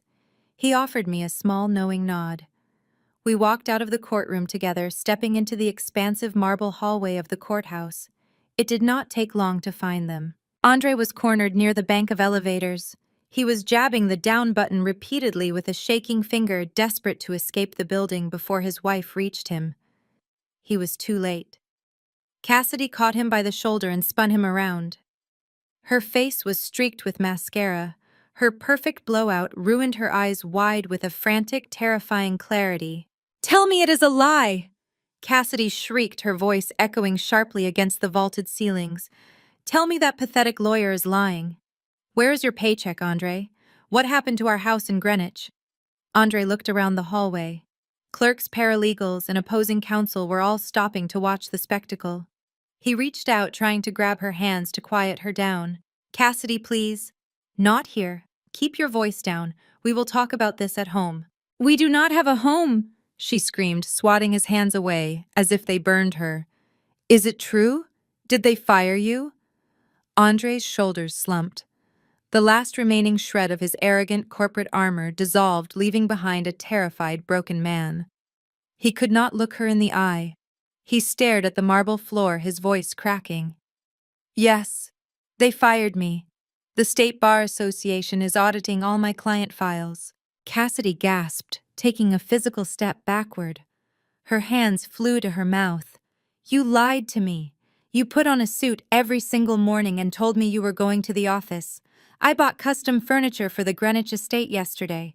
I put $50,000 on my platinum card because you told me my limits were cleared." "How could I clear them?" Andre snapped, his own panic finally mutating into defensive rage. "I have not had a salary in weeks. You spend money faster than I can steal it, Cassidy. You buy Chanel bags and Aspen ski passes while I am drowning in debt trying to keep up with the Caldwell standard of living. The Greenwich house is gone. The deposit is gone. We have absolutely nothing left." Cassidy let out a guttural sob, dropping her face into her hands. The golden child, the woman who had spent her entire life looking down on me from her pedestal of inherited wealth and manufactured perfection, was publicly disintegrating. Before Andre could attempt to comfort her, the heavy wooden doors of the courtroom swung open violently. Donovan Caldwell stormed into the hallway, his face a mask of furious, unadulterated rage. Marcus Thorne trotted nervously behind him, looking like a whipped dog. Donovan marched directly up to Andre. He did not ask what was happening. He did not offer comfort to his sobbing daughter. He immediately sought a scapegoat to regain his own sense of power. "You pathetic, useless excuse for a man. Donovan hissed, getting right into Andre's face. You bring this humiliation into a public courthouse. You allow my daughter to be humiliated on the stand. I gave you my blessing to marry her because you promised you could provide for her. You are a complete failure. Andre flinched, stepping back until his spine hit the elevator doors. Donovan pressed his advantage, his voice rising, drawing even more spectators in the hallway. You have ruined my daughter's life. Donovan spat, pointing a thick finger at Andre's chest. You are a fraud. A cheap, incompetent fraud. I will make sure you never work in this state again. I will bury you so deep you will never see daylight. You are nothing to this family anymore. For a moment, Andre looked like he was going to cry. He looked like the terrified coward who had begged me in the coffee shop not to expose him. But something shifted in his eyes. He looked at his sobbing wife, then at the arrogant, sneering face of his father-in-law. The sheer hypocrisy of Donovan Caldwell finally pushed Andre over the edge. I ruined her life, Andre yelled, pushing Donovan's hand away with sudden explosive force. You have no right to judge me. You are functionally bankrupt. You have defaulted on every single property you own. Donovan's face flushed purple. Lower your voice, you insolent little boy. No, I will not lower my voice, Andre roared, stepping forward, forcing Donovan to actually retreat a step. You call me a fraud. You used your own daughter as a human shield. You were so desperate for cash, you forged Cassidy's signature on a $2 million loan to hide money offshore. You destroyed her credit. You guaranteed she will never get a mortgage again. I might have lost my job, Donovan, but you actively committed federal wire fraud. You sacrificed your own flesh and blood to save your sinking empire. You are the real parasite here. The silence in the hallway was absolute. The accusations hung in the air, heavy and undeniable. Clerks were openly staring. A rival attorney from another firm pulled out his phone, likely texting everyone he knew about the implosion of the great Donovan Caldwell. Cassidy looked up from her hands, her mascara-stained eyes darting between her husband and her father. The realization washed over her. The two men she had trusted implicitly, the two men who had funded her lavish reality, had both betrayed her completely. She let out a small, broken whimper and slid down the marble wall, collapsing onto the floor, pulling her knees to her chest. Donovan looked around the hallway, realizing the magnitude of the public spectacle. His chest heaved as he fought to maintain his composure. He smoothed the lapels of his navy blazer, his eyes darting frantically, looking for a way to regain control. He turned his glare toward me. I was standing a few yards away, my arms crossed, watching his empire burn. He opened his mouth to hurl another threat, but the heavy wooden doors of the courtroom swung open once more. The bailiff stepped out into the hallway, his face entirely devoid of emotion. Court is back in session, the bailiff announced loudly. All parties must return inside immediately. Donovan exhaled sharply. He looked down at Cassidy crying on the floor and Andre seething by the elevators. He completely abandoned them both. He turned his back on his broken family and marched toward the courtroom doors. Get inside! Thorne Donovan snapped over his shoulder to his lawyer. We are not done here. I still own the Briarwood estate. I am still going to evict that ungrateful squatter, and I am going to make sure she pays for every second of this embarrassment. He pushed past the bailiff, his chin held high, marching back into the courtroom entirely convinced he could still win the war. He had no idea Elias Vance had saved the absolute best piece of evidence for last. The heavy oak doors swung shut behind Donovan as he marched back to the plaintiff table. He ignored the frantic whispers rippling through the gallery. He ignored his weeping daughter in the hallway and his disgraced son-in-law fleeing the building. He smoothed the lapels of his navy blazer, sat down rigidly in his chair, and fixed his eyes entirely on me. Donovan was a cornered animal. His public image had just sustained a catastrophic fatal blow. His massive financial debts were now a matter of public record. His son-in-law had just exposed his offshore fraud to a room full of officers of the court. But Donovan Caldwell possessed a lethal, blinding arrogance. In his mind, he could still salvage his pride if he could just secure this one victory. He needed to watch the judge sign the eviction order. He needed to watch bailiffs physically remove me from the Briarwood estate. He needed to prove that despite everything else collapsing around him, he still held absolute power over his daughter. Judge Rosalind took her seat at the bench. She arranged her robes, her stern features set in a grim line after witnessing the spectacular familial implosion that had just spilled out into her hallway. She picked up her gavel and struck the sounding block once. "Court is back in session," Judge Rosalind announced, her voice echoing sharply in the cavernous room. "Mr. Thorne, does the plaintiff have any further testimony to offer before I rule on this eviction petition?" Marcus Thorne looked like he wanted to crawl under the plaintiff table and disappear. His suit was damp with nervous sweat. He stood up slowly, his hands trembling as he gripped the edges of his legal pad. "Your Honor, the plaintiff rests.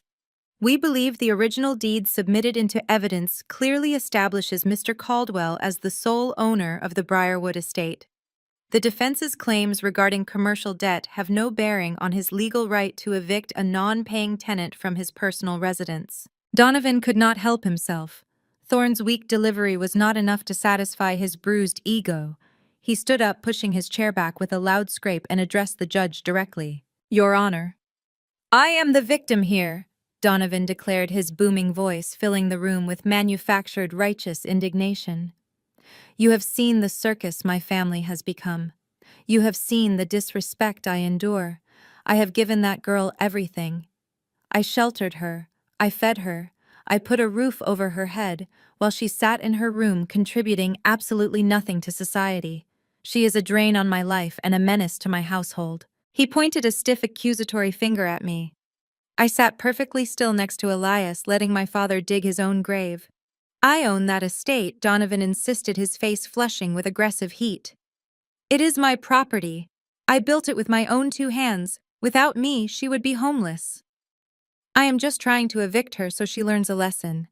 She needs to understand that she cannot leech off my hard work forever. I demand this court uphold my property rights and remove her immediately." Donovan sat back down, breathing heavily, his chest puffed out in defiance. He looked at me with a smug, venomous sneer, entirely convinced his impassioned speech had secured his victory. Judge Rosalind did not react to his outburst. She slowly turned her attention to our table. "Mr. Vance, do you have a final response to the plaintiff's petition?" Elias Vance stood up. He did not raise his voice. He did not point fingers. He simply picked up the single manila folder he had presented right before the recess. "Your Honor," Elias said, his tone mild and conversational, "the defense has already submitted our final response. It is resting on your desk, marked as Defense Exhibit B. Mr. Caldwell claims he is trying to teach my client a lesson about property rights. I believe Exhibit B will serve as a profound educational experience for everyone in this room. I ask the court to review the certified transfer of deed for the Briarwood estate executed 72 hours ago." Judge Rosalind frowned slightly. She picked up the heavy notarized document from the top of her evidence stack. She adjusted her reading glasses and began to scan the first page. The courtroom fell into a suffocating absolute silence. Everyone watched the judge's face. As she read, the stern, impassive lines of her face began to shift. Her eyebrows rose toward her hairline. She flipped to the second page, her eyes darting quickly across the dense legal text. She looked at the county clerk's seal, the final signatures, and the attached financial addendums. Judge Rosalind slowly lowered the document. She looked at Donovan, who was sitting tall and arrogant at his table. Then she looked at Marcus Thorne, who was visibly sweating. Finally, she looked directly at me. Her expression was a mixture of profound shock and deep, unspoken respect. She turned her gaze back to the plaintiff table. "So they really do not know?" Thorne furrowed his brow, leaning forward in confusion. "Know what?" Judge Rosalind looked at Donovan with absolute pity. "Actually, she is the CEO of Obsidian Financial. She owns the bank." Donovan stopped breathing. The color violently drained from his face, leaving his skin a sickly pale gray.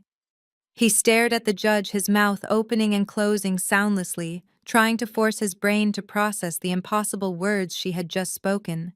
Obsidian Financial was the ruthless, aggressive private equity firm that had been buying up distressed commercial real estate debt across the East Coast.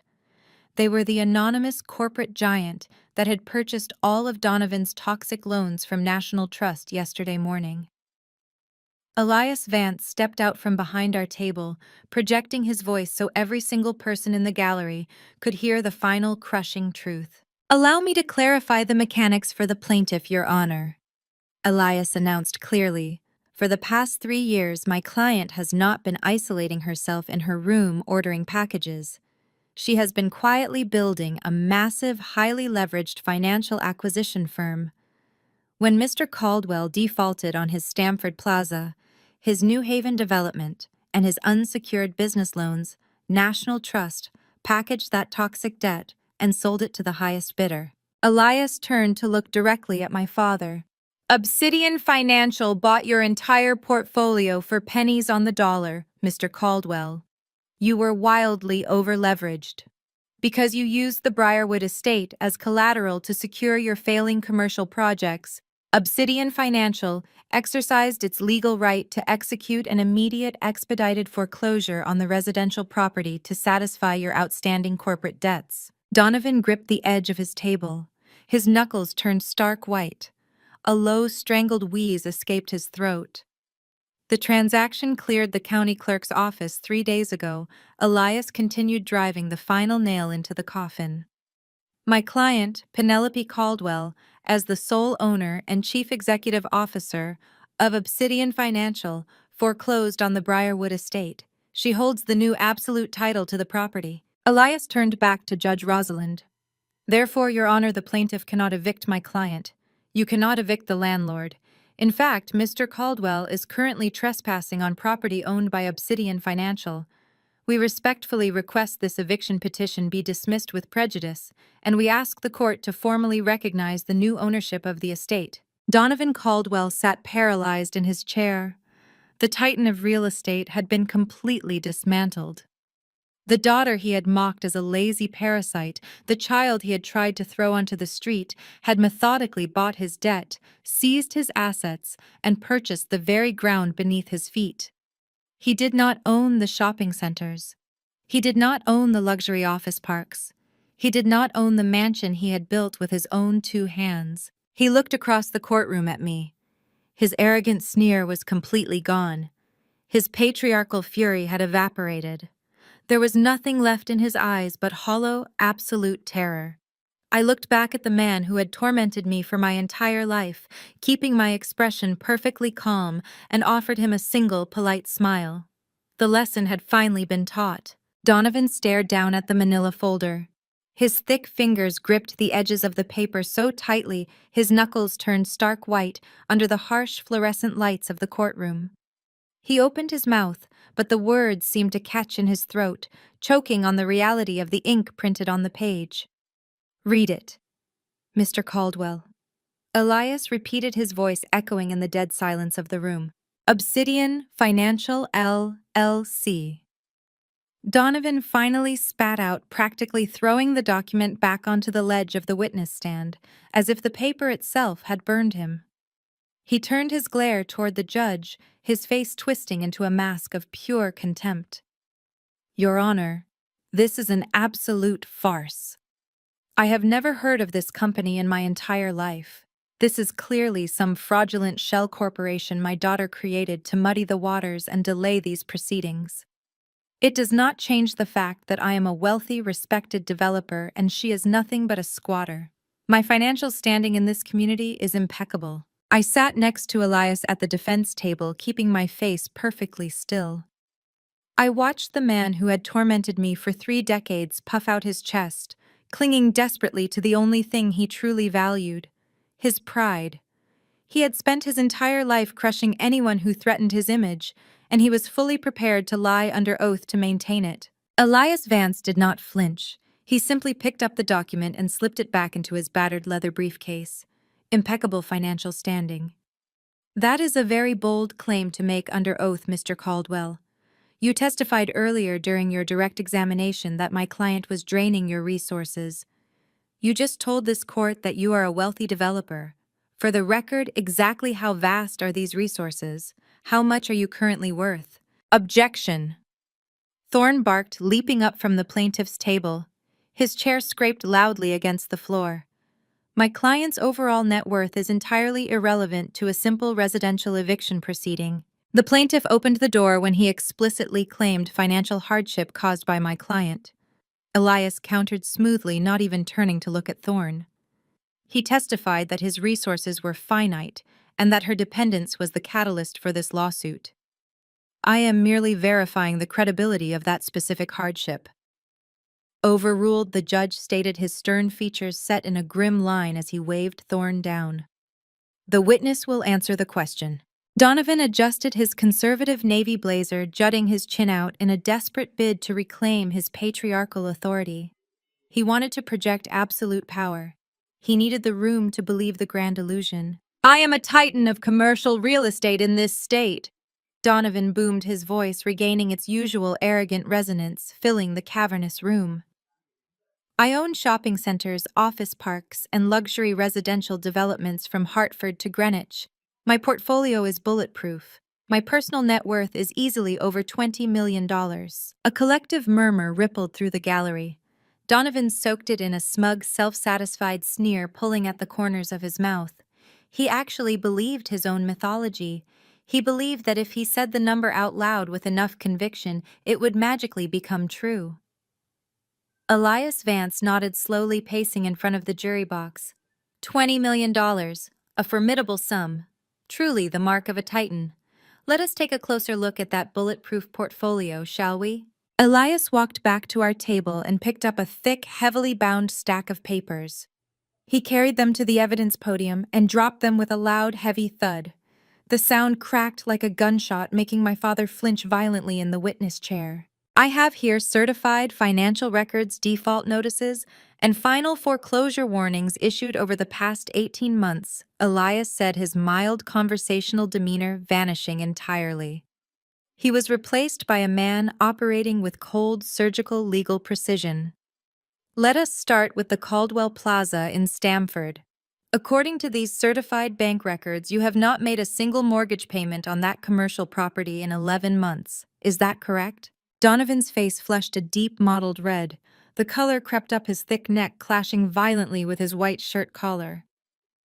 The retail sector is experiencing a temporary localized downturn, he stammered, gripping the microphone.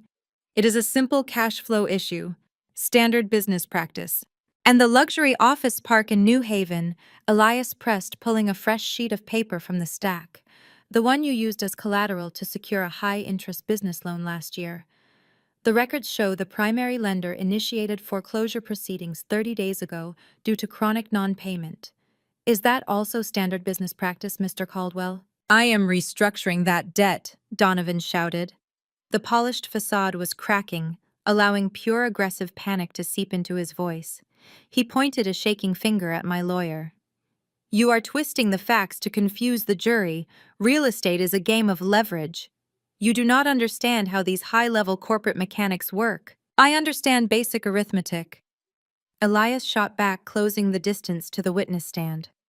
Let us look at the math. You owe $8 million on the Stamford property. You owe $6 million on the New Haven development. You have $2 million in unsecured high-interest business loans. You have a string of unpaid vendor invoices spanning 3 states and massive tax liens pending against your holding companies. Elias paused, letting the devastating, undeniable list of failures echo in the silent courtroom. You do not have a net worth of $20 million, Mr. Caldwell, Elias stated, his voice ringing with absolute crushing finality. According to these certified banking notices, your liabilities exceed your assets by a staggering margin. You are not a wealthy provider. You are $15 million in the red. You are functionally bankrupt. The courtroom descended into absolute chaos. The grand illusion of Donovan Caldwell, the untouchable real estate magnate, had been publicly slaughtered. He was not a long-suffering father practicing tough love. He was a desperate, drowning fraud who had tried to throw his daughter onto the street to maintain his crumbling, pathetic facade. Donovan was sweating profusely. Thick beads rolled down his forehead, stinging his eyes. He looked frantically at Thorne, but his sleazy lawyer was staring down at the defense table in sheer horror, completely unable to stop the bleeding. Donovan let out a harsh, arrogant scoff, desperately attempting to claw back a single shred of his superiority. This is absurd, Donovan sneered, glaring down at Elias with venomous hatred. You are trying to blind this judge with out-of-context paperwork. Yes, the market has been challenging. Yes, there are debts on the ledger.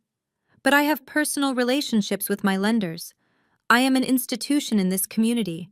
You think you have uncovered some grand conspiracy, Mr. Vance? You are an amateur. I sat down with the regional director of National Trust just last week. We had an expensive steak dinner, we shook hands, and they extended my grace period on all commercial mortgages for another 6 months. The bank and I have a mutual understanding. They know I am good for the money. I am completely secure. Elias Vance stood perfectly still, letting Donovan's arrogant, delusional declaration hang in the heavy air. He adjusted his wire-rimmed glasses and looked at my father with a gaze so cold it could have frozen the blood in his veins. "Which bank, Mr. Caldwell?" Elias asked, his voice dropping to a deathly quiet whisper that somehow carried to every single corner of the room. "Because National Trust sold your debt yesterday." The silence in the courtroom stretched thick and suffocating. The gallery, previously buzzing with frantic whispers, had gone completely dead. Every eye was fixed on Donovan Caldwell. His chest heaved erratically beneath his tailored suit. He stared at the paperwork Elias Vance had deposited on the judge's bench, then slowly turned his gaze back to me. Gideon, the senior partner who had been sitting pale and silent next to the hyperventilating Marcus Thorne, finally snapped out of his shock. He scrambled to his feet, his heavy wooden chair tipping over backward with a loud clatter. "Your Honor, this is a calculated ambush," Gideon stammered, his polished legal veneer cracking under the pressure. "We demand an immediate recess to verify the authenticity of these documents. My client had no prior notice of this acquisition. The defense is utilizing corporate shell games to execute a fraudulent takeover of a residential property." Judge Rosalind did not even look up from the foreclosure deed. She adjusted her reading glasses and ran a manicured finger down the list of notarized signatures. "The transfer is fully certified by the county clerk counselor," Judge Rosalind stated, her voice slicing through Gideon's panic. "The banking seals are authentic. Obsidian Financial is the legal sole owner of the Briarwood estate. Your client's lack of awareness regarding who buys his bad debt on the open market is a personal failure, not a legal defense." I stood up. The sound of my heels on the hardwood floor echoed like a gavel strike in the quiet room. Elias handed me a single sheet of paper from his briefcase. I did not look at the judge. I did not look at Gideon or the reporters in the back row who were frantically typing on their phones. I looked Donovan dead in the eye. The man who had controlled my every breath, who had dictated my worth based on his financial ledgers, was suddenly shrinking in his chair. The titan of real estate looked small, old, and terrified. I walked to the center of the room. I held out the document to the court bailiff. "Please ensure the plaintiff receives this," I said. My voice was entirely steady. It carried the icy, unyielding authority that I had spent the last 5 years forging in ruthless boardrooms and hostile executive suites. The bailiff took the paper, walked over to the plaintiff's table, and placed it directly in front of Donovan. Donovan stared at it as if it were a live grenade. His hands shook too violently to pick it up. "10 years ago, I began letting the words fill the cavernous space you threw me out of the house in the middle of a torrential rainstorm. I had nothing but the clothes on my back and $20 in my pocket." Donovan flinched. He opened his mouth to argue, to fall back on his usual booming intimidation, but no sound came out. His throat worked uselessly. "You threw me out because I refused to marry a man 30 years my senior." I continued, stepping closer to his table, forcing him to look at the daughter he had tried to sell. "You wanted to trade your 18-year-old daughter to merge your portfolio with a rival firm. When I said no, you told me I was dead to you. You told me I would be on the streets within a week, begging to come back to the Caldwell empire." Gideon slammed his hands on the table. "Objection. Your Honor, this emotional grandstanding has no legal relevance to the current eviction proceedings." "Overruled." Judge Rosalind snapped immediately, her eyes fixed intently on me. The plaintiff opened the door to family dynamics when he spent 20 minutes disparaging the defendant's character under oath. "I will allow it." I did not even blink at the interruption. I kept my gaze locked entirely on Donovan. You told me I would be homeless, I said, dropping my voice to a lethal quiet register. You told me I would never survive without your money. But I did survive. I built Obsidian Financial from a rented desk in a basement office. I spent the last 5 years analyzing every toxic loan you took out, every desperate margin call you made, and every property you leveraged to maintain your pathetic illusion of wealth. Donovan swallowed hard. A single bead of sweat dripped from his chin onto the mahogany table. I did not destroy you, Donovan, I stated with cold, surgical precision. I simply bought the matches you used to burn your own empire to the ground. And today, I am formally serving you a 24-hour notice of eviction. Get out of my house. A collective gasp erupted from the gallery. You cannot do this, Donovan croaked, his voice cracking into a pathetic, high-pitched wheeze. He finally grabbed the eviction notice, his eyes darting frantically over the bold print. This is my home. I built it. You cannot just kick me out onto the street like a stray dog. I require 90 days' notice. I have tenant rights. I know the law. Gideon jumped in, desperate to salvage any shred of dignity for his high-paying client. He is absolutely correct, Your Honor. Even in the event of a foreclosure, standard eviction protocols mandate a minimum 30 to 90-day grace period for the current occupants to vacate the premises. Serving a 24-hour emergency notice is highly illegal and retaliatory. Elias Vance casually leaned against our defense table, crossing his arms over his chest. Normally, counselor, you would be correct. However, standard eviction protocols apply to legitimate tenants. Elias gestured toward the thick stack of evidence resting on the judge's bench. If you turn to page 4 of the foreclosure addendum, Your Honor, you will see a certified report from the Stamford Police Department alongside sworn affidavits from 3 of Mr. Caldwell's former household staff members. Gideon frantically flipped through his own copies of the documents.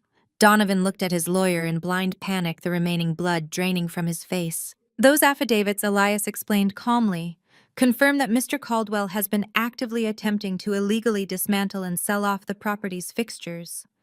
He has been quietly ripping out custom chandeliers, imported marble countertops, and historical architectural elements. He has been stripping the estate to secretly pawn the physical assets and hide the cash in offshore accounts to avoid his creditors. Donovan gripped the table, his chest heaving. They are lying. They are disgruntled employees looking for a quick payout. They provided photographs and pawn receipts, Mr. Caldwell, Elias countered effortlessly. You have been actively destroying the structural integrity of a residential property that was serving as collateral for a federal bank loan. Under state property law, if an occupant is actively causing malicious physical destruction to a foreclosed asset, the new legal owner is fully entitled to execute an emergency 24-hour eviction to preserve the estate. Judge Rosalind reviewed the page Elias had referenced. She nodded slowly, her expression hardening into absolute disgust as she read the police report. The paperwork is ironclad, counselor, the judge said, looking directly at Gideon. The emergency eviction is entirely lawful and justified. Your client has been caught actively stripping a foreclosed asset. Gideon slowly lowered the paper. He looked at Donovan, who was staring up at him with wide, pleading eyes. Gideon slowly took a physical step back, distancing himself from his client. He realized the battle was definitively lost. There was no money left to pay his exorbitant legal fees, and associating any further with Donovan Caldwell was professional suicide. Your Honor, Gideon said, quietly snapping his briefcase shut. We have no further objections. Wait, where are you going? Donovan hissed, grabbing Gideon's sleeve with a shaking hand. You cannot leave me here. Do your job. Stop them. Gideon pulled his arm away, forcefully smoothing his suit jacket. My job is over, Donovan. You are completely bankrupt, and you are facing federal fraud charges for those offshore accounts. I strongly suggest you spend your last 24 hours packing your bags instead of yelling at me. Gideon turned and walked briskly out of the courtroom, leaving Donovan entirely alone at the plaintiff's table. Judge Rosalind picked up her wooden gavel. This court formally recognizes Obsidian Financial LLC as the legal and sole owner of the Briarwood estate. The emergency eviction notice is upheld. Mr. Caldwell, you have exactly 24 hours to vacate the premises or you will be physically removed by county sheriffs. Case dismissed. The gavel struck the sounding block with a sharp, echoing crack. It was the exact sound of an empire collapsing. Donovan sat frozen in his chair. The crushing weight of reality finally fell on his shoulders. The luxury cars, the country club memberships, the sprawling mansion, the illusion of infinite power he had wielded like a weapon, it was all gone. He had absolutely nothing. He was officially homeless. I turned away from him, picked up my purse, and walked out of the courtroom with my head held high, leaving the man who threw me into the rain to finally drown in his own storm. How are you feeling after such an intense courtroom scene? He had no idea Elias Vance had saved the absolute best piece of evidence for last. The heavy oak doors of the courtroom swung shut, sealing out the chaotic echoes of Cassidy weeping in the marble hallway. Donovan Caldwell marched down the center aisle with the rigid, aggressive posture of a conquering general. He completely ignored the frantic, whispering gallery. He ignored the empty space at the plaintiff table where his disgraced son-in-law should have been sitting. Donovan smoothed the lapels of his tailored navy blazer, shot his cuffs, and lowered his massive frame into his leather chair. Gideon, his senior legal counsel, looked far less confident. The seasoned attorney wiped a bead of sweat from his temple, his eyes darting nervously toward our defense table. Gideon could sense that the tectonic plates of this trial had shifted dramatically, but Donovan was entirely blinded by his own towering ego. In my father's mind, he was still the untouchable titan of local real estate. He believed that if he simply spoke loudly enough and commanded the room with enough aggression, reality would bend to his will. I sat perfectly still next to Elias Vance. I did not fidget. I did not look away. I kept my hands folded neatly on the polished wood of the defense table, watching the man who had tormented me for my entire life prepare to dig his own grave. Judge Rosalind took her seat at the elevated bench. Her stern, angular features were set in a grim line of judicial exhaustion. She had just witnessed a spectacular, humiliating family implosion spill out into her courthouse hallway, and her patience was completely non-existent. She picked up her wooden gavel and struck the sounding block with a sharp, echoing crack that instantly silenced the murmuring gallery. "Court is back in session," Judge Rosalind announced, her voice cutting through the heavy air. "We are here to conclude the plaintiff's petition for an emergency residential eviction. Mr. Caldwell, does your counsel have any final legal arguments to present before I issue my ruling on this matter?" Gideon opened his mouth and reached for his legal pad, but Donovan brutally waved him down.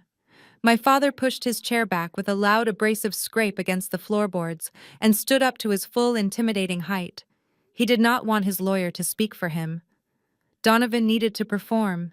He needed to reassert his patriarchal dominance and publicly humiliate me one final time. "Your Honor, I do not need my attorney to explain the basic principles of property rights," Donovan boomed, his voice echoing off the vaulted ceiling. He pointed a thick, accusatory finger directly at me. "I am the victim in this courtroom. You have seen the circus my ungrateful family has become today. I am surrounded by leeches and failures. But that girl sitting right there is the worst of them all." I did not blink. I met his furious glare with a cold, hollow stare. "I gave her everything," Donovan declared, puffing his chest out, completely wrapped in his manufactured righteous indignation. "I sheltered her. I put food on her plate. I provided a roof over her head in my own personal estate, while she contributed absolutely nothing to society. She is a drain on my resources and a complete menace to my household. I own the Briarwood estate. It is my property. I built my empire with my own two hands, and I will not allow a lazy, incompetent squatter to occupy my home." Donovan took a deep breath, his face flushing with aggressive heat, as he delivered his final arrogant plea to the judge. "Without me, she would be homeless. I am just trying to evict her so she learns a lesson. She needs to understand the harsh realities of the real world. I demand this court uphold my legal property rights and order the bailiffs to remove her from my estate immediately." Donovan sat back down heavily. He shot me a venomous, triumphant sneer entirely convinced his impassioned, forceful speech had secured his victory. He believed he had just successfully painted himself as a benevolent, long-suffering father, dispensing necessary tough love. Judge Rosalind did not look impressed. She did not offer a sympathetic nod. She simply turned her sharp gaze toward our table. "Mr. Vance, do you have a response to the plaintiff's final statement?" Elias Vance stood up slowly. He did not raise his voice. He did not point fingers or engage in emotional grandstanding. He simply picked up a single manila folder from his briefcase and held it out. "Your Honor," Elias said, his tone mild and conversational, completely contrasting with Donovan's bombastic delivery. "The defense does not need to offer a verbal response. We respectfully direct the court's attention to the final document we submitted into evidence just before the recess. It is resting on the top of your bench marked as Defense Exhibit F. I believe this document will provide a profound educational experience regarding property rights for everyone in this room." Judge Rosalind frowned slightly. She reached forward and picked up the heavy, notarized stack of papers Elias had referenced. She adjusted her reading glasses and began to scan the first page. The silence in the courtroom grew thick and suffocating. Everyone watched the judge's face.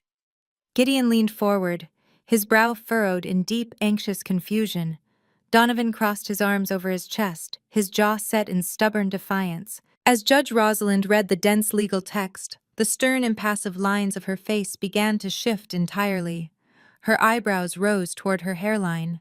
She flipped to the second page, her eyes darting quickly across the corporate filings, the acquisition papers, and the certified financial seals. She read the county clerk's stamp of approval. She looked at the final signatures. Slowly, Judge Rosalind lowered the document. She took off her reading glasses and let them drop onto the bench. She looked at Donovan, who was sitting tall and arrogant at his table. Then she looked at Gideon, who was visibly sweating. Finally, she turned her gaze directly to me. The judge's expression was a mixture of profound shock and deep, unspoken respect. She shook her head in disbelief, looking back at the plaintiff's table. "So they really do not know," Judge Rosalind said, her voice echoing in the dead quiet of the room. Gideon frowned, his professional composure cracking as raw panic flooded his system. He stood up, his hands gripping the edge of his table. "Know what, Your Honor?" Judge Rosalind did not look at the lawyer. She looked directly at Donovan Caldwell. Her eyes held no judicial anger, only absolute, devastating pity. Actually, Judge Rosalind stated clearly, her words acting as a fatal blow to the Caldwell empire. She is the CEO of Obsidian Financial. She owns the bank. Donovan Caldwell's jaw went slack. The absolute certainty that had anchored his entire existence shattered in an instant. He stared at Elias Vance as if the lawyer had just spoken a foreign language. Elias did not give my father a single second to recover. He reached back into his battered leather briefcase and produced a second manila folder, this one marked with a bright red tab. He stepped forward and handed it up to the judge's bench. "Your Honor," Elias said, his voice ringing with absolute authority. "While we have established that the Briarwood estate is now the legal property of Obsidian Financial, the forensic financial audit my client conducted during the corporate acquisition process uncovered a severe irregularity. It is an irregularity that requires the immediate attention of this court." Inside that red folder is a $2 million commercial loan agreement, ostensibly taken out by Mr. Caldwell's primary holding company exactly 6 months ago. Judge Rosalind opened the folder. Her eyes scanned the top document, her stern frown deepening into a mask of pure judicial fury with every line she read. She looked down at Donovan, completely stripping away whatever lingering respect the court might have held for him. "Mr. Caldwell," the judge said, her voice dropping to a terrifyingly quiet register, "this loan lists the Briarwood estate as secondary collateral. However, the primary guarantor listed on this document is Cassidy Caldwell.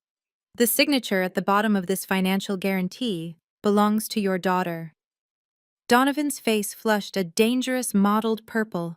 He gripped the edges of the plaintiff table, his knuckles turning white as he desperately tried to maintain his crumbling facade. "That is an internal family financial matter," Donovan stammered, his booming voice reduced to a defensive bark. My daughter serves as a silent partner in several of my corporate LLCs. I handle all the complex paperwork on her behalf to protect her interests. It is standard operating procedure for a wealthy family trust. Elias turned sharply toward the gallery. I saw Cassidy sitting in the second row. She looked entirely exhausted, her posture slumped after watching her husband publicly admit to losing his job. But at the explicit mention of her name and a $2 million loan, her head snapped up. Is that standard procedure? Elias asked, looking directly at my sister. To leverage your daughter's personal credit to secure a high-risk offshore commercial loan without her knowledge. Judge Rosalind banged her gavel once, silencing the sudden murmurs erupting from the gallery. She turned her intense, scrutinizing focus directly on my sister. Miss Caldwell, please stand up. Cassidy slowly rose from the wooden bench. Her hands were shaking violently. She looked at our father, who was glaring at her with a desperate, threatening look, silently commanding her to play along and protect the family image. But Cassidy had already watched her husband admit to losing everything.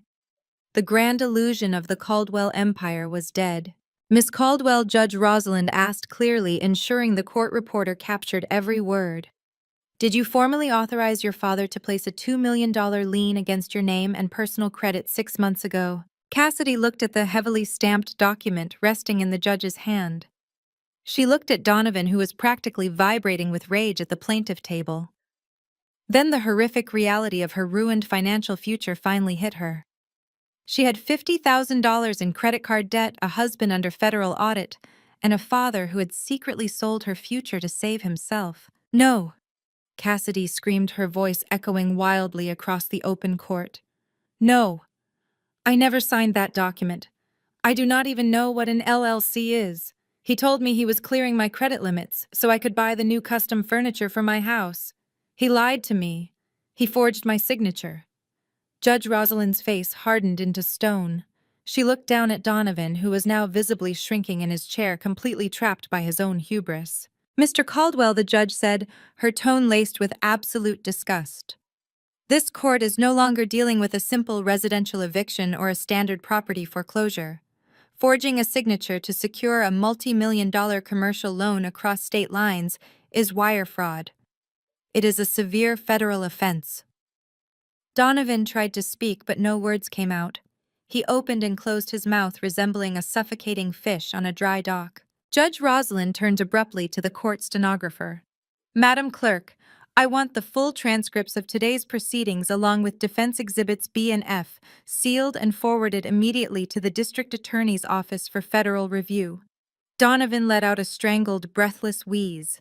The man who had confidently swaggered into the courtroom, expecting to throw me out onto the street, was now staring directly down the barrel of a lengthy federal prison sentence. This petition for eviction is dismissed with prejudice, Judge Rosalind declared, raising her wooden gavel high above the sounding block. Mr. Caldwell, I strongly suggest you retain criminal counsel before the sun goes down. Court is adjourned. The gavel struck the block with a final echoing crack. The gallery erupted into absolute pandemonium. Reporters scrambled over each other, rushing for the heavy double doors to break the spectacular story of Donovan Caldwell's complete downfall. I stood up slowly from the defense table, calmly smoothing the front of my tailored blazer. Elias packed his folders into his briefcase, offering me a tight, satisfied nod. I walked away from the defense table and pushed through the swinging wooden doors, stepping out into the expansive marble hallway of the courthouse. The air was thick with frantic, chaotic energy, but the moment I emerged, the crowd instinctively parted for me. The power dynamic had entirely inverted. I was no longer the pathetic outcast daughter they could mock. I was the CEO of Obsidian Financial. I was the woman who owned the very ground they walked on. Before I could even reach the bank of elevators, a figure darted out from behind a marble pillar. It was Andre. He had not fled the building after his public humiliation. He had been waiting for me in the shadows. His designer suit was heavily rumpled. His silk tie was loosened, and his arrogant corporate armor had completely dissolved into pathetic, shivering desperation. Penelope, wait! Andre gasped, practically throwing his body in front of my path to block my exit. Please, just give me 2 minutes. You have to listen to me. I stopped looking at my disgraced brother-in-law with cold clinical detachment. Elias stepped up beside me, ready to physically intervene, but I held up a hand to stop him. You have exactly 1 minute, Andre, I said, my voice entirely devoid of emotion. Andre swallowed hard, his eyes darting nervously around the crowded hallway. He was sweating profusely. Look, I know I was incredibly harsh before. I was under a massive amount of pressure.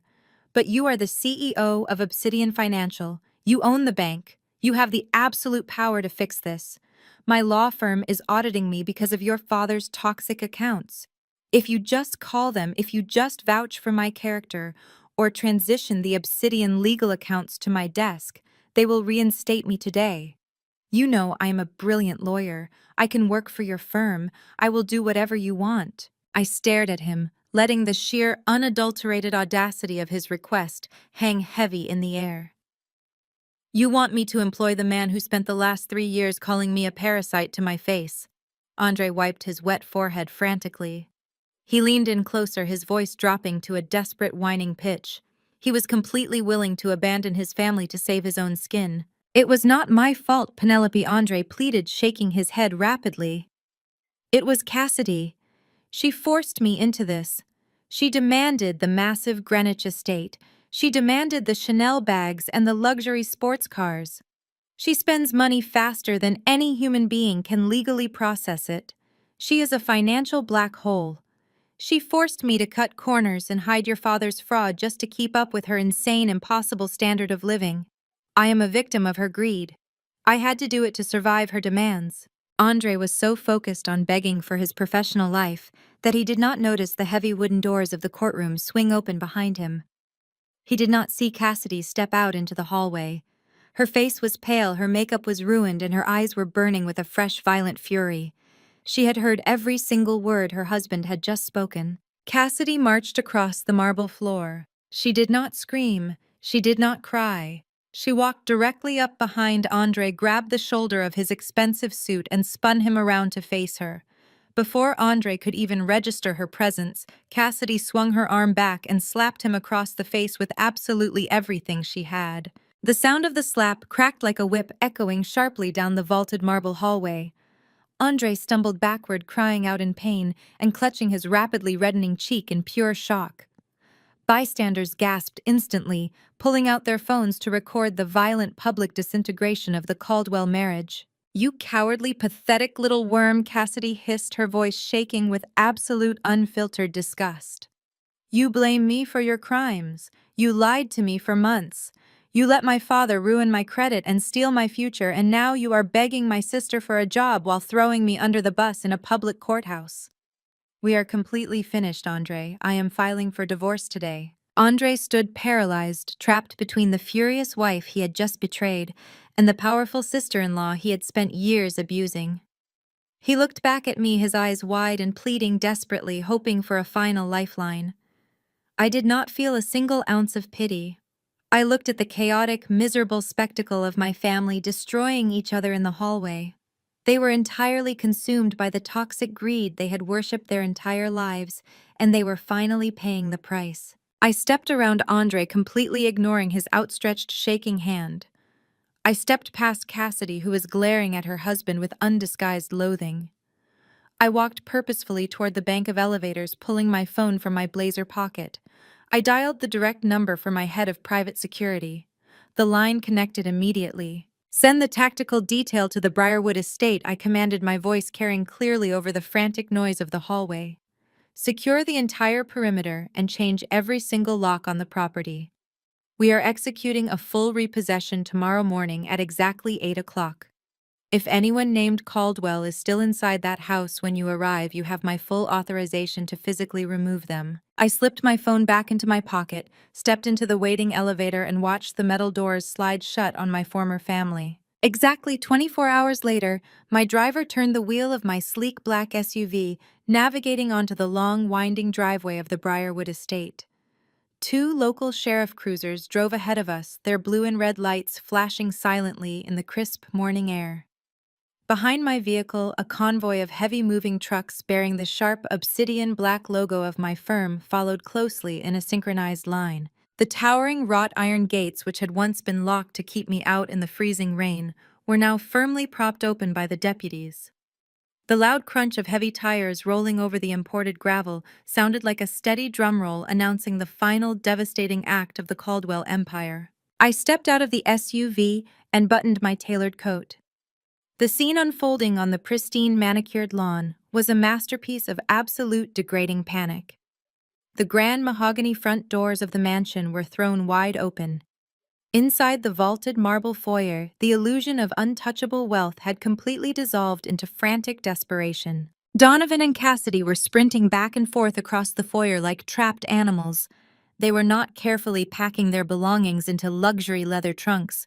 They were frantically shoving armfuls of designer dresses, loose jewelry, and whatever silver they could snatch from the dining room into cheap black plastic garbage bags. I stood by the hood of my vehicle and watched Cassidy drag a bulging, tearing garbage bag full of custom shoes down the front steps.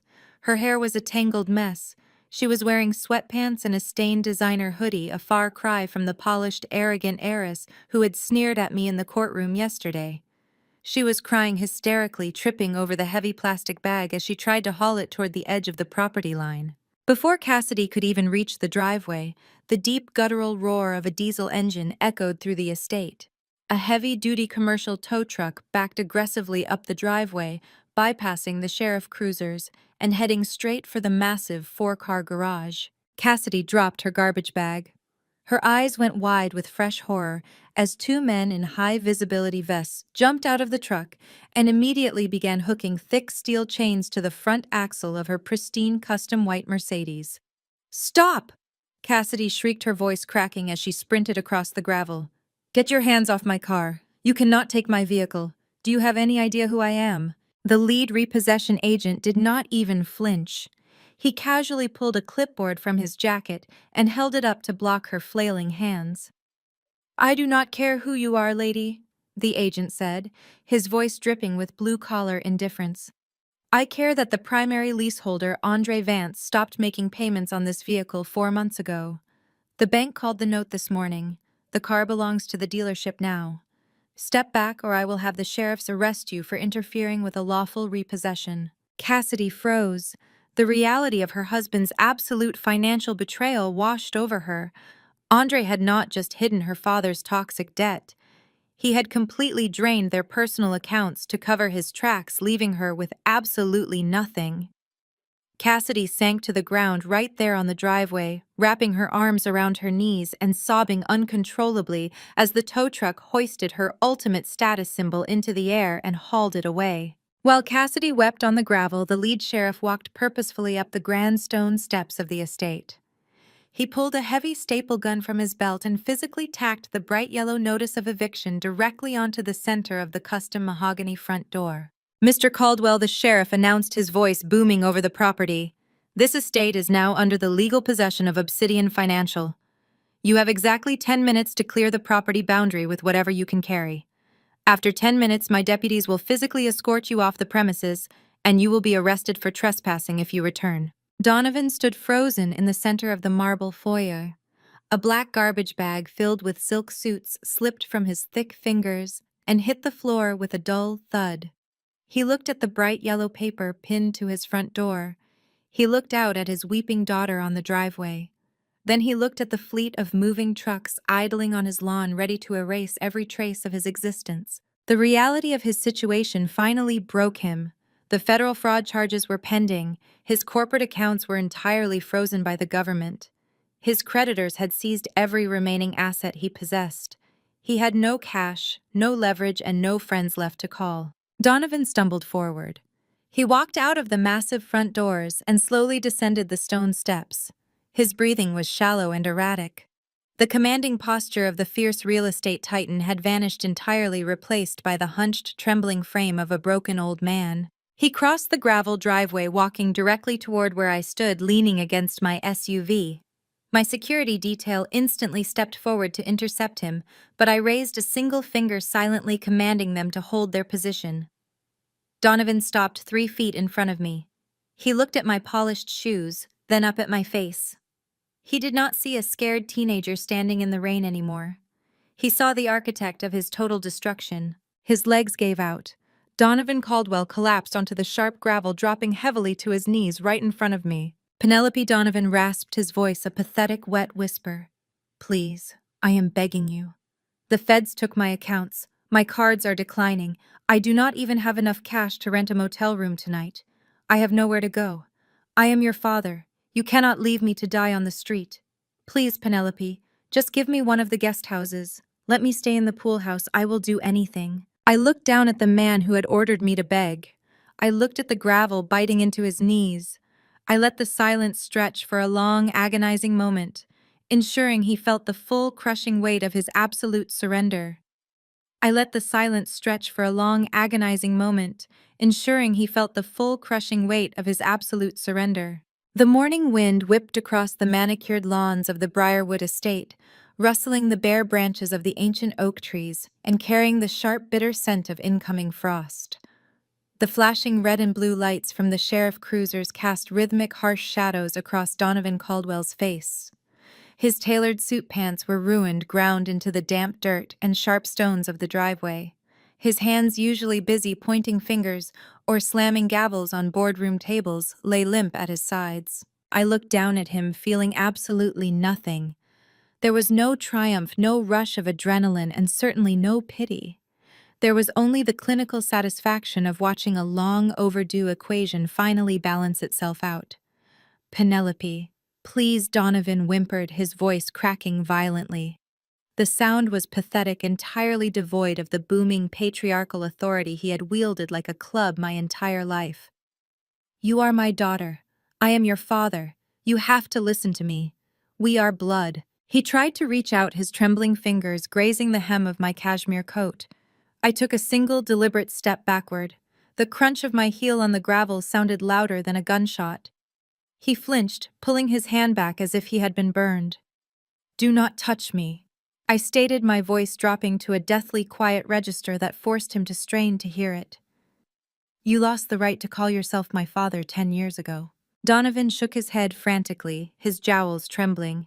You do not mean that. You are angry, and you have every right to be angry, but this has gone too far. You have proven your point. You won. You beat me. But you cannot do this to your own flesh and blood. You cannot put me on the street. It is inhumane. We are family, Penelope. Family protects family. Family.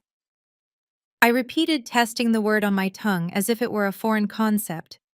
I slowly scanned the chaotic scene around us. I looked at Cassidy, still weeping hysterically on the grass where her repossessed Mercedes used to sit. I looked at the moving trucks idling heavily on the driveway, their exhaust mingling with the cold air. Then I looked back down at the broken man kneeling at my feet. Where was this profound devotion to family when you threw me out into a torrential downpour, Donovan? I asked, my tone conversational but razor sharp. Where was this lecture on flesh and blood when I was 18 years old, shivering in wet clothes, begging you to let me back inside because I had nowhere else to go? You stood on that exact marble portico right behind me, and you watched me cry. You locked the heavy oak doors, and you went back to eating your dinner while I slept on a bus bench. Donovan squeezed his eyes shut. Tears of pure, selfish terror finally spilled over his lashes, cutting tracks through the dust on his flushed cheeks. I was trying to make you strong, he choked out, grasping desperately at the ghost of his former justifications. I was preparing you for the harshness of the world. Look at what you achieved. Look at the empire you built. You would never have founded Obsidian Financial if I had not pushed you. You owe your success to me. I made you a titan. The sheer delusional narcissism of his statement hung in the freezing air. Even now, kneeling in the dirt, completely stripped of his assets, his reputation and his freedom, he was trying to claim ownership of my victory. He genuinely believed his cruelty was a gift. I built my company despite you, not because of you, I corrected him, my voice devoid of any warmth. I built it so I would never ever have to rely on a manipulative, fraudulent tyrant for my survival. And I built it so I could return the favor you gave me. Donovan's chest heaved. He looked around wildly, seeing the sheriff standing stoically by their vehicles, their hands resting near their duty belts. He saw the repossession agent securing the chains on his daughter's car. He realized there was no hidden loophole, no sleazy lawyer waiting in the wings, and no bank manager he could bribe with a steak dinner. "Penelope, please. I am an old man," he wailed, his voice pitching upward into a full, humiliating sob. He leaned forward, pressing his palms flat against the gravel, bowing his head until it nearly touched my shoes. "The federal prosecutors are going to freeze my pension. I have absolutely nothing left. You owe me a roof over my head. I gave you life. You cannot just discard me." I stared down at the trembling, pathetic shell of Donovan Caldwell. I thought about the decades of emotional abuse, the constant belittling, the way he had sold Cassidy's financial future to save his own skin, and the sheer arrogance he had displayed in the courtroom just yesterday. He was not sorry for his crimes. He was only sorry he had been caught. I tilted my head, studying him with the detached curiosity of a scientist examining a dying specimen under a microscope. "You loved giving me lectures about reality, Donovan," I said, my voice cutting cleanly through his pathetic sobbing. "You loved standing at the head of the dinner table and dictating how the world worked. Remember Thanksgiving right before you threw me into the storm? You told me the real world does not care about feelings.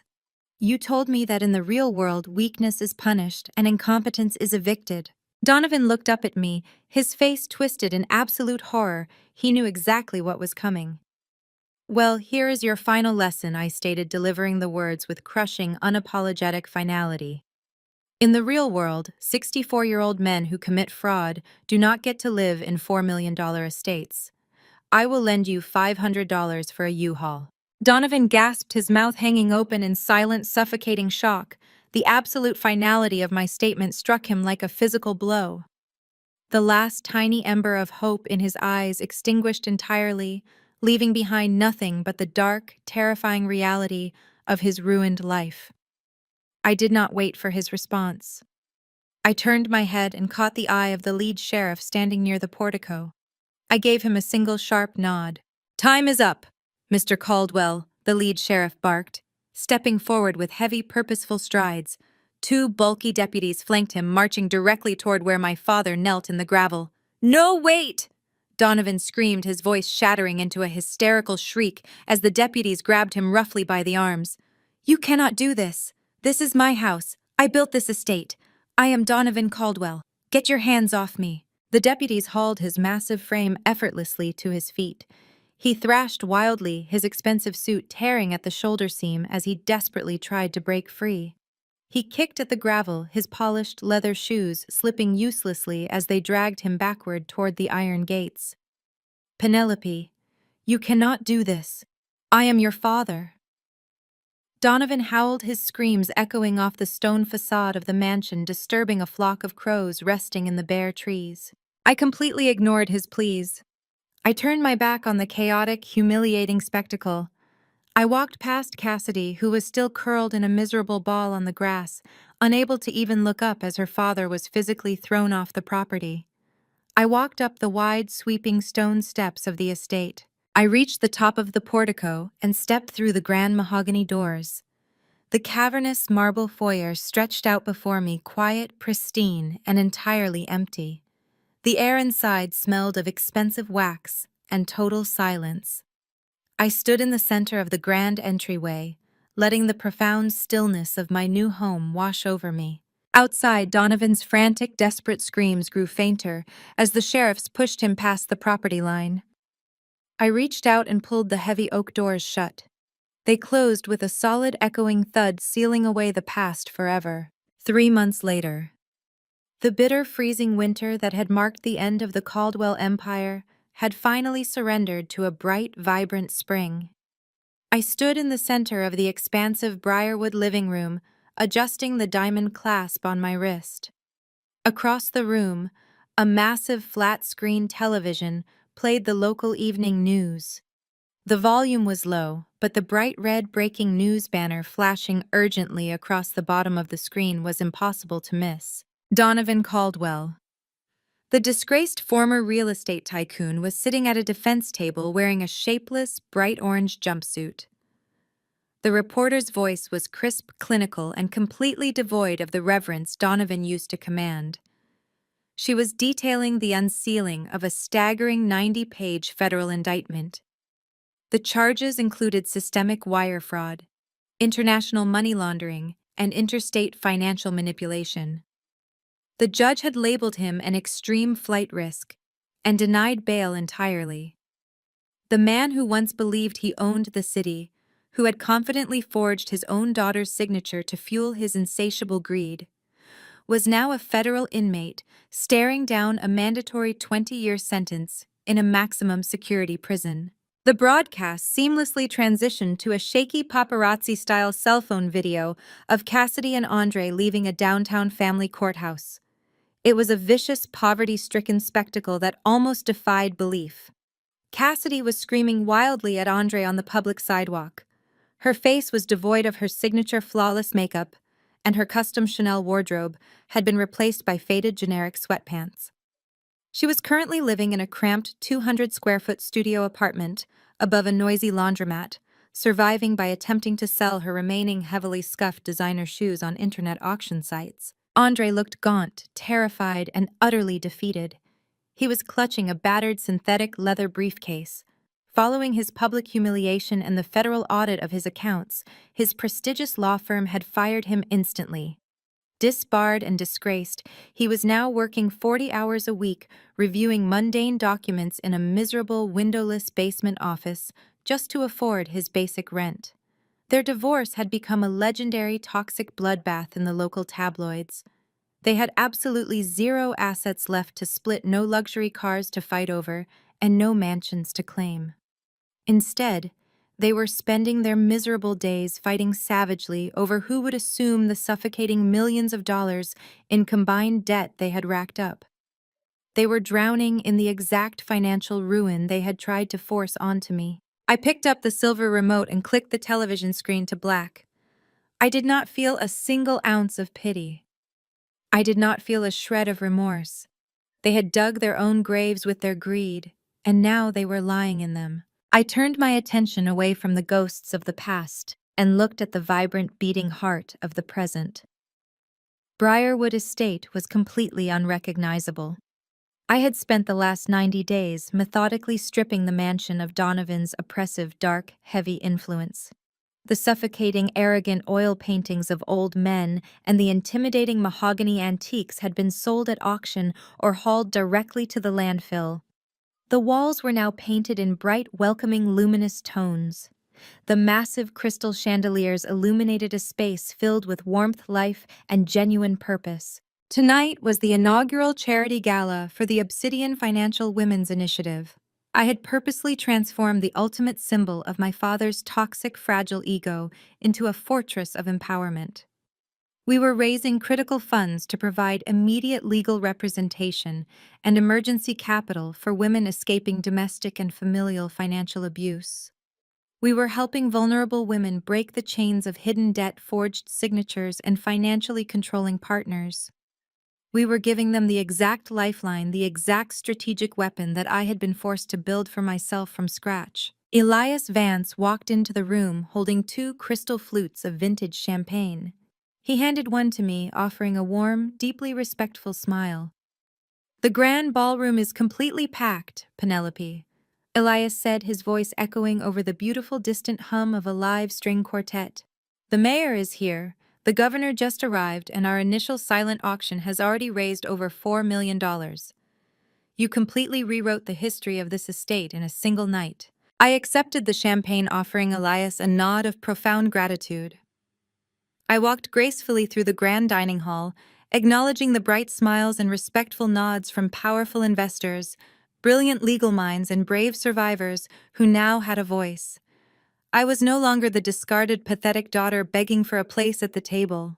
I owned the table. I was the architect of my own empire. I stepped through the towering French doors and walked out onto the expansive marble balcony. The gentle evening breeze caught the edge of my silk emerald gown. I looked out over the rolling, perfectly manicured lawns of the estate. This was the exact spot where Donovan had tried to crush my spirit. This was the exact ground where he had dropped to his knees in the sharp gravel begging for mercy before being dragged away in handcuffs, kicking and screaming like a spoiled, powerless child. I rested my hands on the cool stone balustrade, taking a slow, deeply satisfying sip of champagne. Society spends so much time conditioning women to be the silent peacemakers. We are told to forgive the unforgivable. We are told to accept the meager scraps thrown to us by arrogant, entitled men just to keep the family harmony intact. We are expected to absorb their financial betrayals, smile politely through their condescension, and quietly clean up the toxic messes they leave behind. But I learned the ultimate truth the hard, brutal way. You cannot negotiate with parasites. You cannot compromise with people who only view you as a financial resource to be drained and discarded. You do not argue with toxic people who try to pull you down. You do not beg for their respect, and you certainly do not wait around for their fake apologies. You simply buy the ground they stand on and you evict them. You secure your own capital. You build your own fortress. You weaponize your intelligence and you strike back with such overwhelming, undeniable success that they are completely erased from the equation. Donovan and Cassidy thought they could use my bloodline as a leash. They thought familial obligation would blind me to their relentless fraud. But true power does not come from blood. True power comes from knowing your absolute worth and refusing to discount it for anyone. The heavy French doors opened behind me, and the joyous, triumphant sound of women laughing, networking, and celebrating spilled out onto the balcony. I turned around, leaving the darkness of the lawn behind forever, and walked back inside to join my real family. Have you ever had to set hard, uncompromising financial boundaries with toxic family members to protect your own future? Share your story in the comments below and remember that your financial independence is your ultimate armor. The story of the Briarwood Estate's downfall teaches a profound lesson true. Security is forged through independence, not toxic bloodlines. For decades, familial obligation and financial manipulation were weaponized to demand blind loyalty and silence. However, ultimate strength comes from recognizing your intrinsic worth and refusing to compromise with those who only seek to exploit you. Breaking free from emotional and financial abuse requires the fierce courage to set uncompromising boundaries and the resilience to build your own fortress from the ground up. You do not have to inherit your future, you can create it. Have you ever had to draw a hard line to protect your peace and independence? Share your story and comment below.